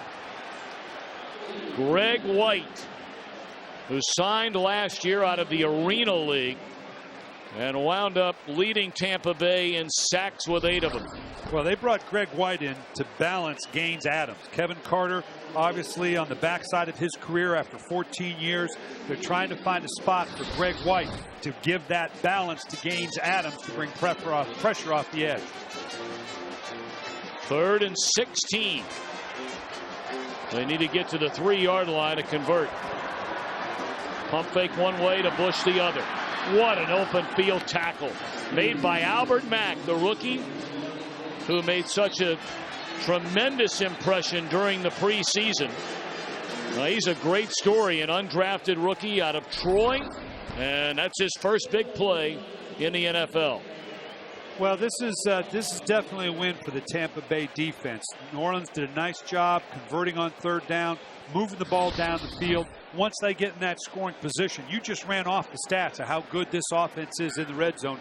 To hold them to 3 in this situation has got to be a win for Tampa, notwithstanding the drive that put them there by New Orleans. Timeout, Tampa Bay. That is the first charge timeout of the half. Well, Tampa Bay had to spend a timeout because they had a player that wasn't going to get off the field in time. Yeah, and that, fortunately, they avoided it with the timeout. A game-tying field goal try coming up by Martin Gramatica from 34 yards. If you're each coach, how do you feel about what just happened? Well, if you're John Gruden, it's a sigh of relief because your defense held and didn't give up 7. Sean Payton's thrilled to death to have a score. He's high-fiving everybody, but you know he's frustrated. Gosh, we needed a touchdown here. Gramatica came on for the final 3 weeks of last season to kick for the Saints. This is his first try this year, and he still hasn't missed. Hit on 5 of 5 last year. He's just tied it up with 2:49 to play in the third from the Superdome.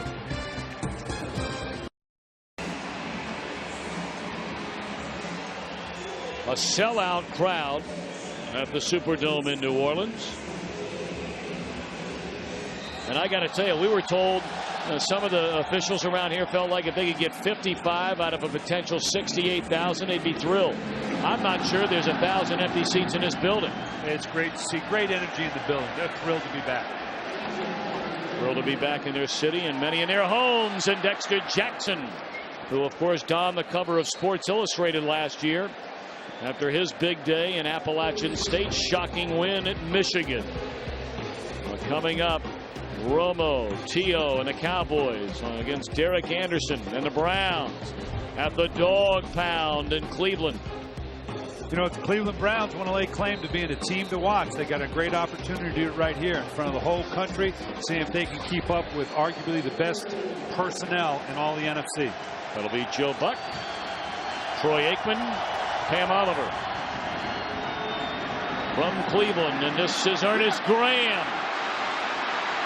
Shoving away would-be tacklers all the way to the 20-yard line. A gain of 45 for the fifth-year back out of Florida. Graham just gets this thing to the outside. They've got a nice edge sealed by the tight end and the tackle. And then Ernest Graham just stiffs arm and runs his way, running people over down the field. Great explosive play. It's a real gift from above when you can get an explosive run like this and put you down in scoring position. Of course, Ernest Graham knows all about those. 2003, great career at the University of Florida. As Warwick Dunn cuts it back to the inside, was undrafted. Had a big party. Everybody sitting around waiting for his name on the draft board. It never happened. Tampa Bay brought him into training camp. He injured his shoulder. 2 games into the preseason, was cut. A year later, he and his wife and their daughter had $5,000 to their name, living in a rundown hotel room in Tampa. They had no car, no cell phone. He could afford a gym membership and daycare for his little girl. Hard work paid off. Signed a year later and just signed a 3-year contract for almost $10 million. It's an amazing journey for Ernest Graham. God bless America. You know, you the hard work, and they love this guy. You talk to the coaches, they recognize what he's overcome in his life, and he's seizing the moment. He's done a heck of a job of him here. He really bailed him out last year and earned that spot as the lead runner for him right now. They believe they're going to get Cadillac Williams back after the first 6 weeks when he can return.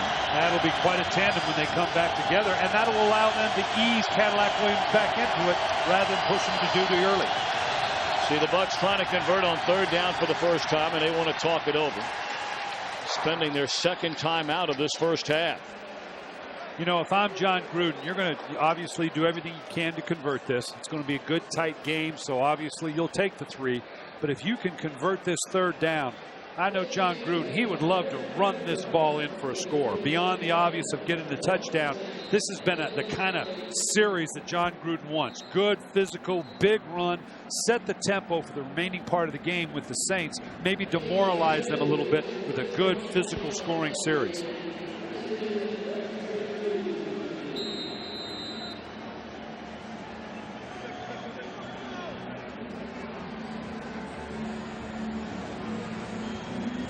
We've just received word that Derek Brooks has tweaked a hamstring, and his return questionable for the Buccaneers.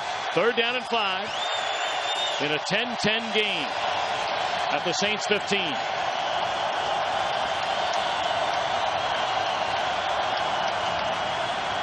Excellent protection and excellent coverage. That's the rookie out of Indiana, Tracy Porter. Great job by Porter. Maintains position, forces him on his upfield shoulder, fights him off, knows he's got the back of the end zone as an extra defender, plays the ball beautifully and knocks the ball down. This is a great play by the rookie. Field goal try of 33 coming up for Bryant, who today has already hit from 37.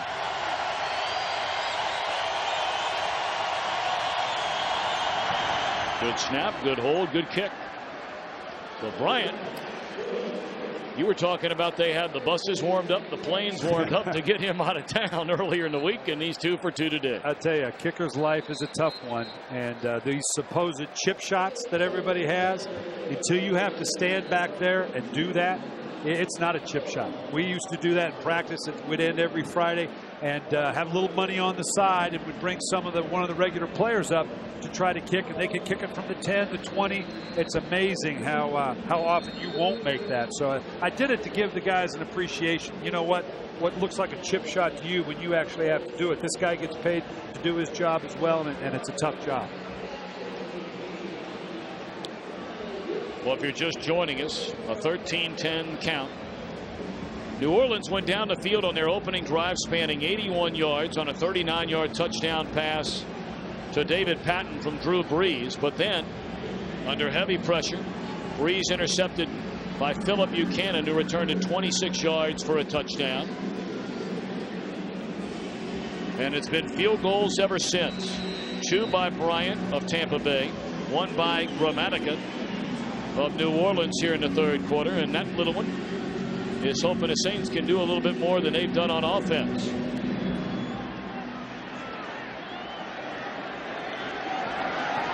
Pierre Thomas. Gang tackled at the 13-yard line. Man, have those special teams been impressive today for the Buccaneers. They have. New Orleans, one of Sean Payton's priorities was to get more out of the return game. You see that in the punt returns, and that he's willing to commit an asset like Reggie Bush to the return game because he knows that's going to be a big difference for his team. So far, neither team has really done much damage with their special teams with regards to return. Both are playing very good coverage teams. You've been watching almost 3 full quarters now. If you're that man, Sean Payton, what has worked for you offensively that you can go back to now? Well, you got Jeremy Shockey cranked up. You got Marcus Colston going. You got a free shot here. And down the sideline. Caught by Henderson, and he is into the end zone.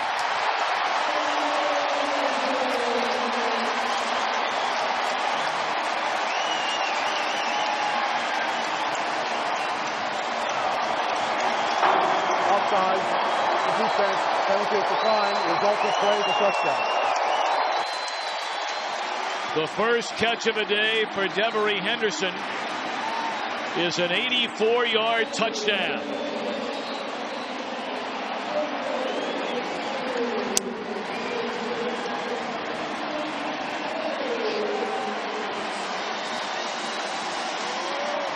We talked about the weapons that this offense has. You've seen it with Marcus Colston. You saw it with Jeremy Shockey. Now Devery Henderson stepping in just at the right time. This is what this offense is all about, taking control of a game. Henderson blazing speed. And he's a native of Louisiana, out of Opelousas. Played for the LSU Bengal Tigers collegiately. Nobody's going to catch him if he gets behind you. It looked like this was designed from the get-go to go vertical, but when Tampa Bay jumped off sides, you knew Brees knew he had a freebie. He could throw anything up he wanted, and he was going to get it back. So why not take the vertical shot? Devery Henderson did a great job of keeping the defender on his hip and then just pulling away at the last little bit to pull the ball in. Great execution on the throw. Great job on the route and the catch.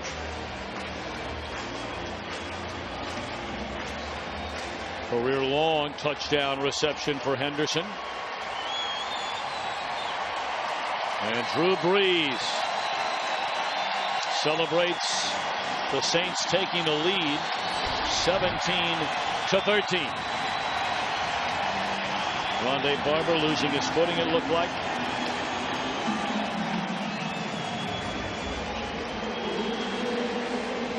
Tampa Bay, team traditionally known not to give up a lot of big plays defensively. Last year in explosions, giving up explosions, they were second best in the National Football League, and it was an explosive play that has turned the game around. Almost an entire quarter to go. Dexter Jackson. Jackson looks like he's had a hard time staying on his feet in this game today. Don't know if it's playing on a different surface. Collegiately, you play on far more grass fields. You do in the NFL as well, but he just looks like he's had a hard time. In fact, he's been taken down a couple of times in the punt return game.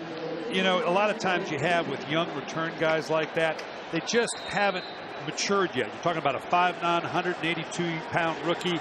Got great speed, but that physical maturity to step out of something like that, that's going to have to come with age.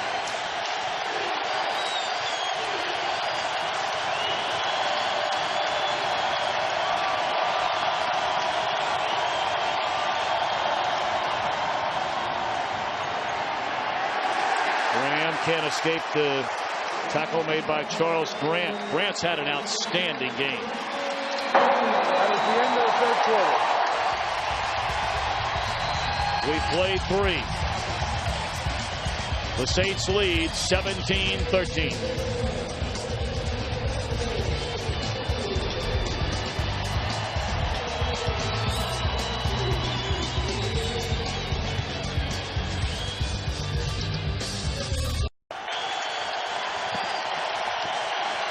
Yes, they're letting it hang out a little bit in the Big Easy after a rough week. Garcia starts the fourth quarter, looking for Galloway, and again it's Randall Gay to break it up. Great play by Randall Gay. He has been in this league long enough, primarily as a nickel guy up in New England. But there again, with the great speed of Joey Galloway, keeps him in just the perfect position, maintains contact, times his jump over the top so as not to interfere. You can put your hand on a receiver as long as you don't alter his path, you're fine. 3rd and 9.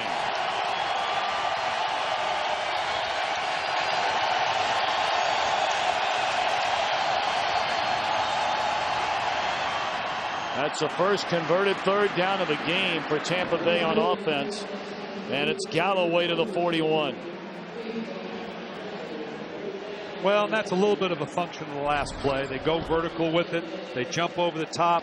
Galloway stretches the ball down. Looks like he's trying to make a double move and then snaps it off at the first down depth. I don't know that Buchanan didn't give him just a little bit more room than he needed to.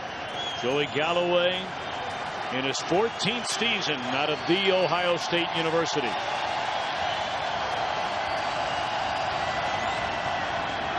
Hilliard escapes one tackle, crosses midfield, is wrapped up at the New Orleans 47 by Roman Harper.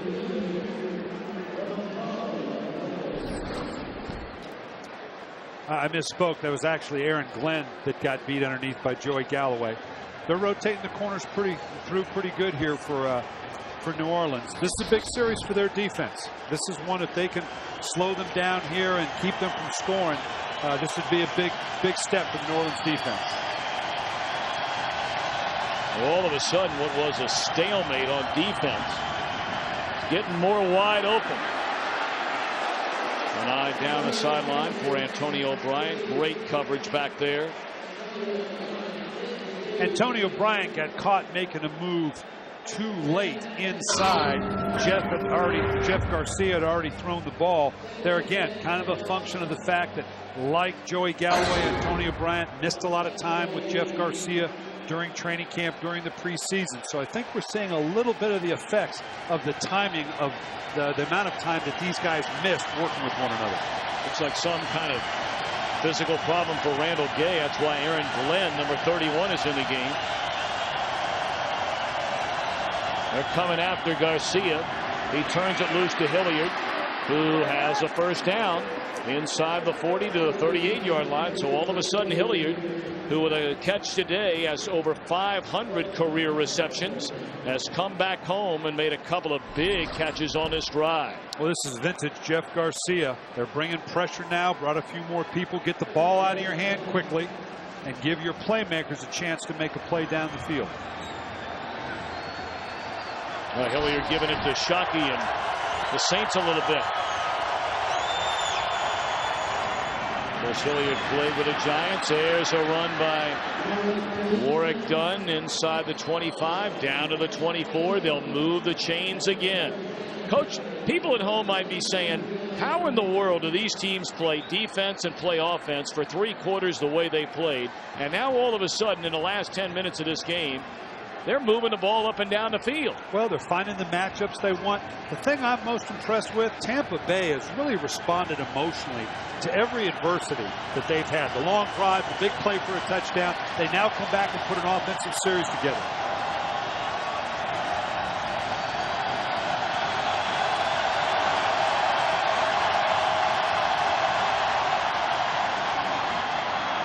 Graham still tiptoes along the sideline, and they're going to spot that ball close to the 5-yard line.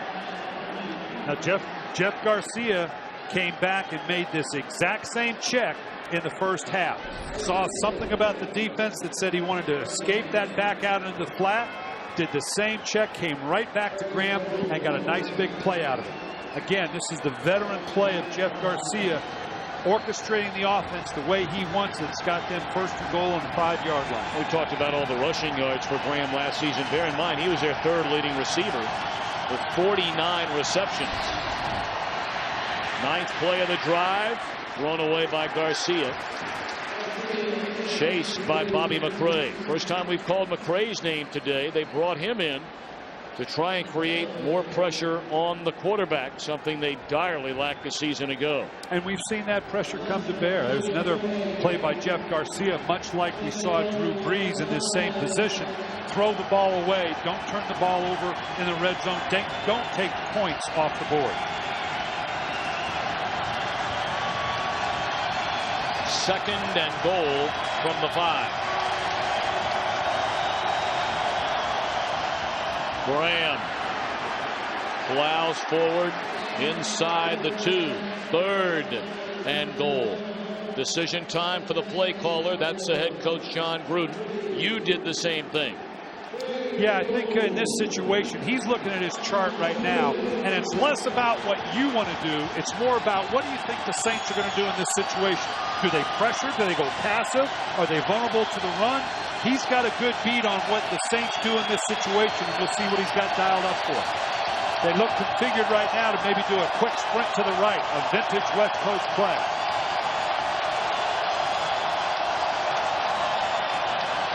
You called it, and that's a touchdown. Anytime you see that back in an offset position, down on the 2 or 3 yard line, that's vintage Bill Walsh West Coast offense. Quick sprint to the right, get a quick out by the slot man, and put the outside receiver to the back of the end zone. You have to offset the back weak to get the hands down of the end man on the line of scrimmage, so you have a clean alley to throw the ball.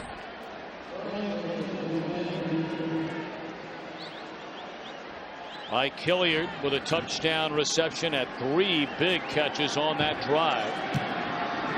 The point after is good, so Garcia taking Tampa Bay straight down the field after the 84-yard touchdown to Henderson gets Tampa Bay into the end zone for a 3-point lead. And John Gruden says, all right.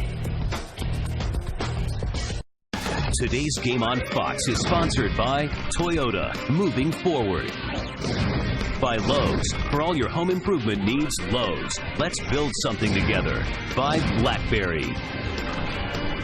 And by Budweiser American Ale. Sip, savor, repeat. So starting with, you want to create an open lane to throw.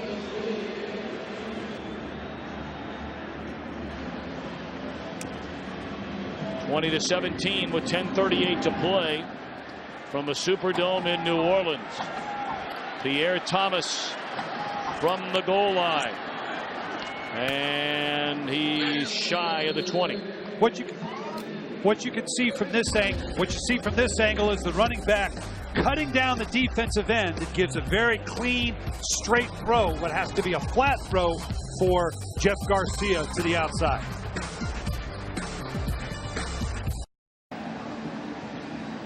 Both offenses, both quarterbacks beginning to warm up a bit. See Garcia, 19 of 30, 170 yards.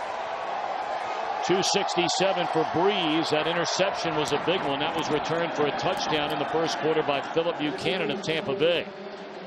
So with under 10.5 to play from the Superdome in New Orleans, the Buccaneers locking up with their NFC South rivals New Orleans, a 20-17 lead.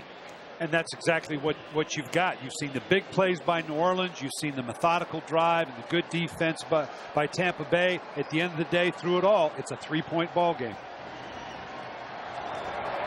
2nd and 6. Dropped off by Breeze to Reggie Bush. Got a block and is into Tampa Bay territory at the 47. Boy, Gaines Adams is screaming at an official, claiming he was held, and he certainly appeared to have a point. Well, we'll have to see if we can get a shot at it on the backside. He did all of a sudden go down over the top of the tackle. Here we see coming in from the left side, Gaines Adams, number 90, over here on the left side. Yeah, it did look a little like a pull down. Mike Pereira is probably going to get that one on a tape tomorrow. Great play by Reggie Bush. We talked about it earlier. His longest catch of the season last year was 25 yards. So when you think of Reggie Bush, you don't think of his longest gain as being 22 yards last year, his longest reception being 25 yards. You think of him being much more explosive. If he can expand on that, that's just one more of those weapons. They've got so many here in New Orleans for Drew Brees to go to. Saints spend a timeout. We will do the same.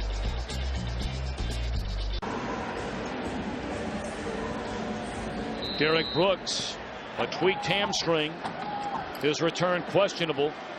He's cheering on his teammates from the sidelines right now. Matt McCoy, number 50, a fourth-year linebacker out of San Diego State, has replaced Brooks. They throw it to the side of the field where Brooks would have been, to Reggie Bush. You know, this is the last thing Tampa wants to do, is have to face this New Orleans offense in the fourth quarter, up by 3 without Derek Brooks.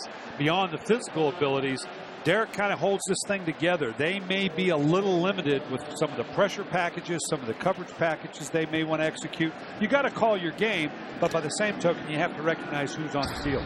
Playing today in his 209th consecutive game, his 193rd consecutive start as Brooks. Bush nowhere to run this time, and that was McCoy, his replacement, Brooks's replacement, up there to make the stop. I mean, you think about Brooks starting today, his 193rd consecutive game, of course, the longest streak in the league. The 254th consecutive game started by Brett Favre today. Astonishing, especially at those positions. Yeah, particularly for a defender. This would be classic Jeremy Shockey down in distance right here with a 3rd and 5.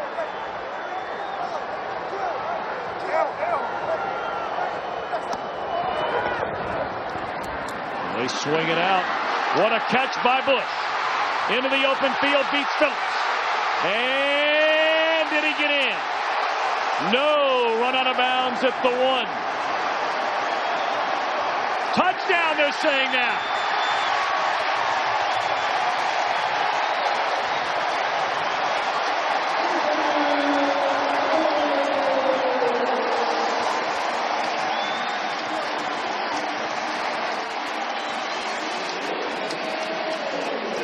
"42 yards. What a catch by Bush.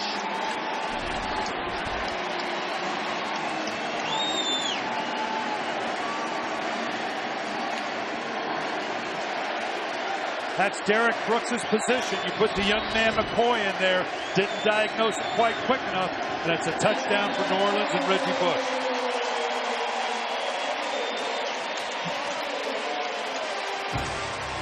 So Reggie, he's going pretty good right now on a number of fronts. I left you hanging there, man. I'm sorry. Well, football's a game of inches. You can see right here just what we're talking about. Reggie Bush giving a nice stiff arm, holding off Buchanan, stretching it out, just barely getting that ball across the line of scrimmage. Don't know whether he stepped out of bounds or not. There is no challenge, so evidently he didn't. But classic example of just how tight a margin of error there is in this game. 24-20. That one through the end zone. And on the 20 is where Tampa Bay will send Jeff Garcia out to try and answer the big play to Reggie Bush. Well, again, the young man McCoy, the linebacker that's in for Derek Brooks, kind of gets sucked up in to the line, tries to make a stab at it there. The explosiveness of Reggie Bush making a nice move back to the inside here. Reaches up and stiffs arm Buchanan. Stays in bounds and gets it into the end zone for the touchdown.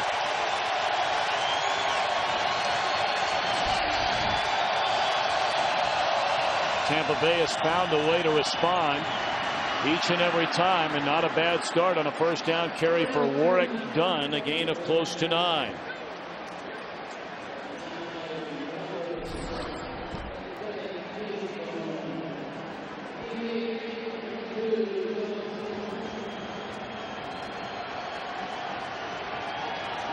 Great example there of showing how the ups and downs of this game and the emotional roller coaster you're on when you're in the National Football League. Done again, and that's good enough for a first down out to the 32.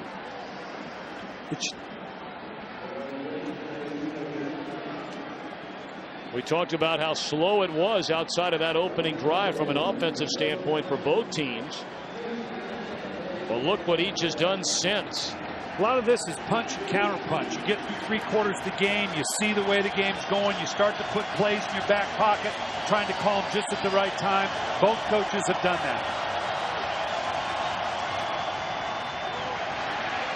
Garcia looking for Galloway, and he was blanketed out there by Aaron Glenn and Kevin Kaesvelhan.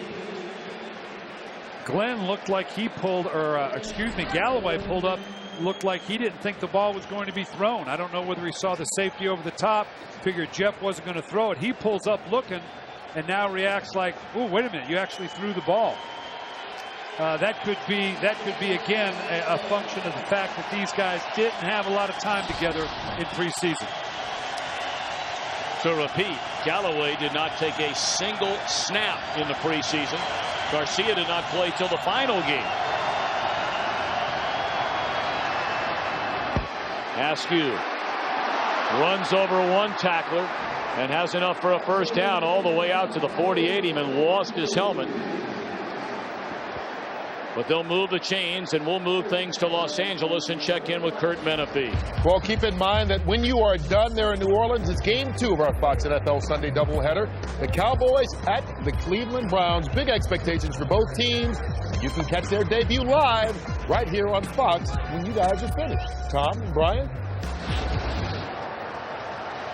Very much looking forward to that one. Kurt, thank you very much. That's coming up next for most of you in game 2 of our NFL on Fox opening weekend doubleheader. Garcia just throws it away. And a flag comes in. Yeah, they got a lineman downfield. They were trying to run a little shovel pass to the back where the lineman could get. Ineligible man downfield, number 78 on the offense. 5-yard penalty, first down. Once Jeff couldn't get the pass off, he had to recognize that he had a guy downfield. You'd like to take off and run with it, but that's a lot to process. This was going to be a little shovel pass. You see the lineman now thinking it's going to come to the back. He's downfield running his assignment. He has no idea that Jeff Garcia keeps the ball, rolls out to the right, and tries to minimize the damage. So they back him up 5. It'll be 1st and 15. Graham split wide to the right.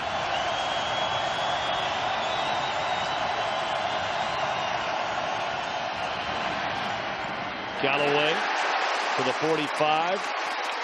Got 4 yards back. 2nd and 11 upcoming for Tampa Bay as the clock rolls close to the 5-minute mark from the Superdome in New Orleans. Aaron Glenn, even after 14 years in this league, shows you he can read and react and come up, make a good physical tackle on Joey Galloway. Glenn just signed as a free agent from Jacksonville, is a 3-time Pro Bowler, and he is playing right now for the injured Randall Gay.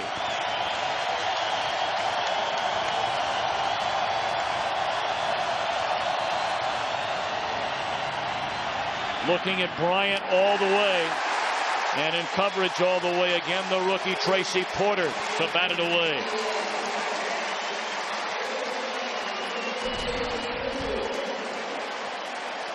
Just basically trying to use his size, bringing a slant to the inside. And there again, I tell you what, this young man Porter is showing me something as a rookie. Played off the hip of Bryant very, very well. Nice play on the part of the rookie. Perhaps the single biggest play of this game with less than 5 to go. And they better hurry up. Yep, gotta get a timeout.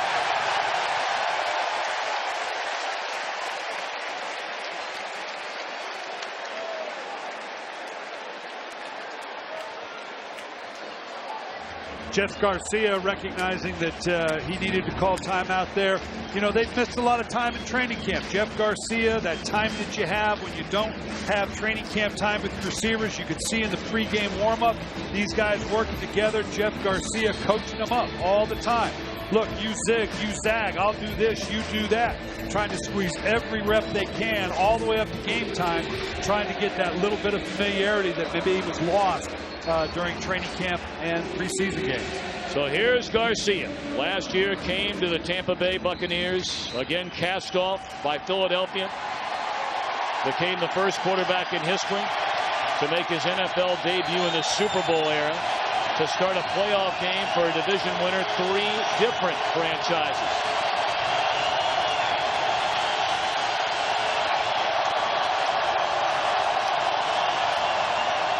Third down. Incomplete. Thrown behind Galloway. And the Buccaneers will punt it away. Yeah, that was a fade stop route. This takes an incredible amount of timing, an incredible amount of practice to get right. And given the amount of time that Joey Galloway and Jeff Garcia missed this summer, that's an ambitious throw given the lack of playing time they've had together this summer. Now the question becomes, can this Tampa Bay defense come up with a stop? Lance Moore signals for a fair catch at the 17. 4:40 to go. We're right here only on Fox. Drew Brees shooting holes in this Tampa Bay defense in the fourth quarter. Hitting Henderson in the final seconds of the third on an 84-yard touchdown strike. And then a 42-yard touchdown pass to Reggie Bush to get the lead. They'll hand it to Thomas on first down. You're in that gray area right now. The priority is almost as much to run time off the clock as it is to score. Obviously, you'll take the score, but with a 4-point differential, meaning that Tampa Bay, in order to get the win, is going to have to get a touchdown. A field goal won't do it at this point. The play calling becomes very critical because you want to take time off the clock. You want to be very careful. You don't want to put them on a short field, but you'd certainly like to march the ball down the field. Monty Kiffin's defense facing a 2nd down and 7. Bear in mind the Buccaneers are out of timeouts in this game. That is of critical importance.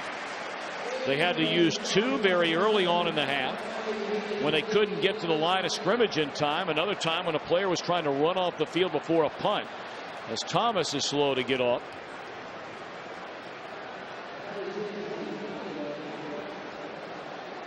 Now you can see here just what you're talking about, Tom. Tampa Bay's got no timeouts. That's going to be critical.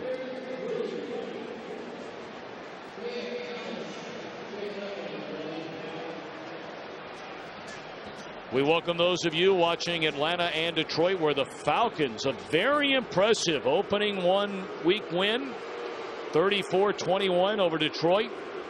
I tell you what, with a rookie quarterback, Mike Smith, the city of Atlanta's got to be excited about that win. Detroit got to be very disappointed after a 4-0 start in preseason. and now 0-1 to start the season. Detroit's got a lot to fight back from. You're listening to Brian Billick, joining us in the booth for the first time this season after leading the Baltimore Ravens to a number of playoff appearances and, of course, a Super Bowl title. I'm Tom Brenneman for our Fire Fox Sports crew. What a game it has been. Well, it's as advertised. These guys have battled. You knew it was going to come down to this. New Orleans, the phenomenal offense. Tampa Bay's defense has given up a lot of yardage here. You got to be impressed with what New Orleans has done defensively. Very quiet in the first half offensively, but things have certainly opened up here in the second stanza. Tampa Bay is out of timeouts, and the clock winding towards 3 minutes. A big third down here. And Tampa Bay's defense appears to have stopped Reggie Bush shy of a first down. That's a big stop for the Tampa Bay defense. They've got plenty of clock left, even without the timeout, with just under 3 minutes. Jeff Garcia, this is where that veteran playoff experience has to kick into gear. And the New Orleans defense has a chance, like it has rarely done, because they count so much on the offense, to step up and salvage a game. Well, it looks like they're letting this clock wind down as far as possible, and then they'll spend a timeout. The Saints have 2 left. That's a good timeout. That's a good use of the timeout. You don't get any points for leaving your timeouts on the board when you finish the half or you finish the game, and every second's going to be critical. We're going to get to the end of this game, and it may very well come down to not enough time left on the clock for Tampa Bay to get it done. It has been a huge day for Reggie Bush. For those that questioned Bush and the selection of Bush in the first round 2 years ago, he's carried the ball 14 times for 51 yards. He has 8 receptions for 112 yards, including the touchdown that gave the Saints a current lead. Their last drive, a floater from Breeze, a great catch by Bush, beat a couple of defenders to the end zone. And we'll say it again, 2 explosive plays that were longer than his longest plays in all of last year. Short punt. Dexter Jackson up to get it. This guy can fly, and he's out to midfield. Wrapped up by Josh Bullocks. So with 2:24 to go, no timeouts left. Fabulous field position for the Tampa Bay Buccaneers. They need a touchdown. A field goal won't get it. Well, you've got the full playbook here and your full play call sheet because you have plenty of time. Jeff Garcia knows how to keep a consistent tempo. Lots of time. You're going to get the break in the 2-minute break when we get down to that as an extra timeout, so to speak. So you got everything at your disposal here. Over 400 and nearly 40 yards of offense for the Saints. Garcia would like to tack on 50 more for the Buccaneers. Antonio Bryant across the middle. That's a first down to the 39-yard line. And that will take us to the 2-minute warning, or will it? Garcia's trying to hurry him up to the line of scrimmage. He'd like to get into the playoff before the warning and use that timeout. I don't know if he's going to get it in, but he would love to get this done. He got it off. And he just wait a minute. He was outside the pocket. He's outside the pocket. And didn't get to the line of scrimmage. The ball cleared the line of scrimmage. I don't see any eligible receiver, but here's the explanation. The quarterback is out of the pocket. Giving the offense a chance to kind of regroup as well, but you want to, at the very least, make sure you got the right people on the play in the game defensively, making the right call. As you can see here now, the way they've drive down the field, just the way they've each scored, the numbers that they have, these teams have done incredible offense combination. You're over 700 yards of total offense together between the two. This has been quite a game.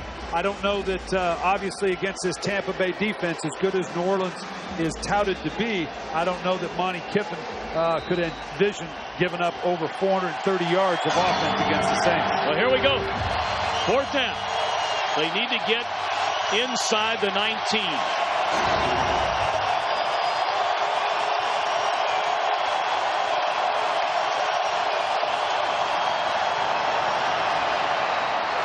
Intercepted by Scott Fujita. And after a rough week in New Orleans, they celebrate.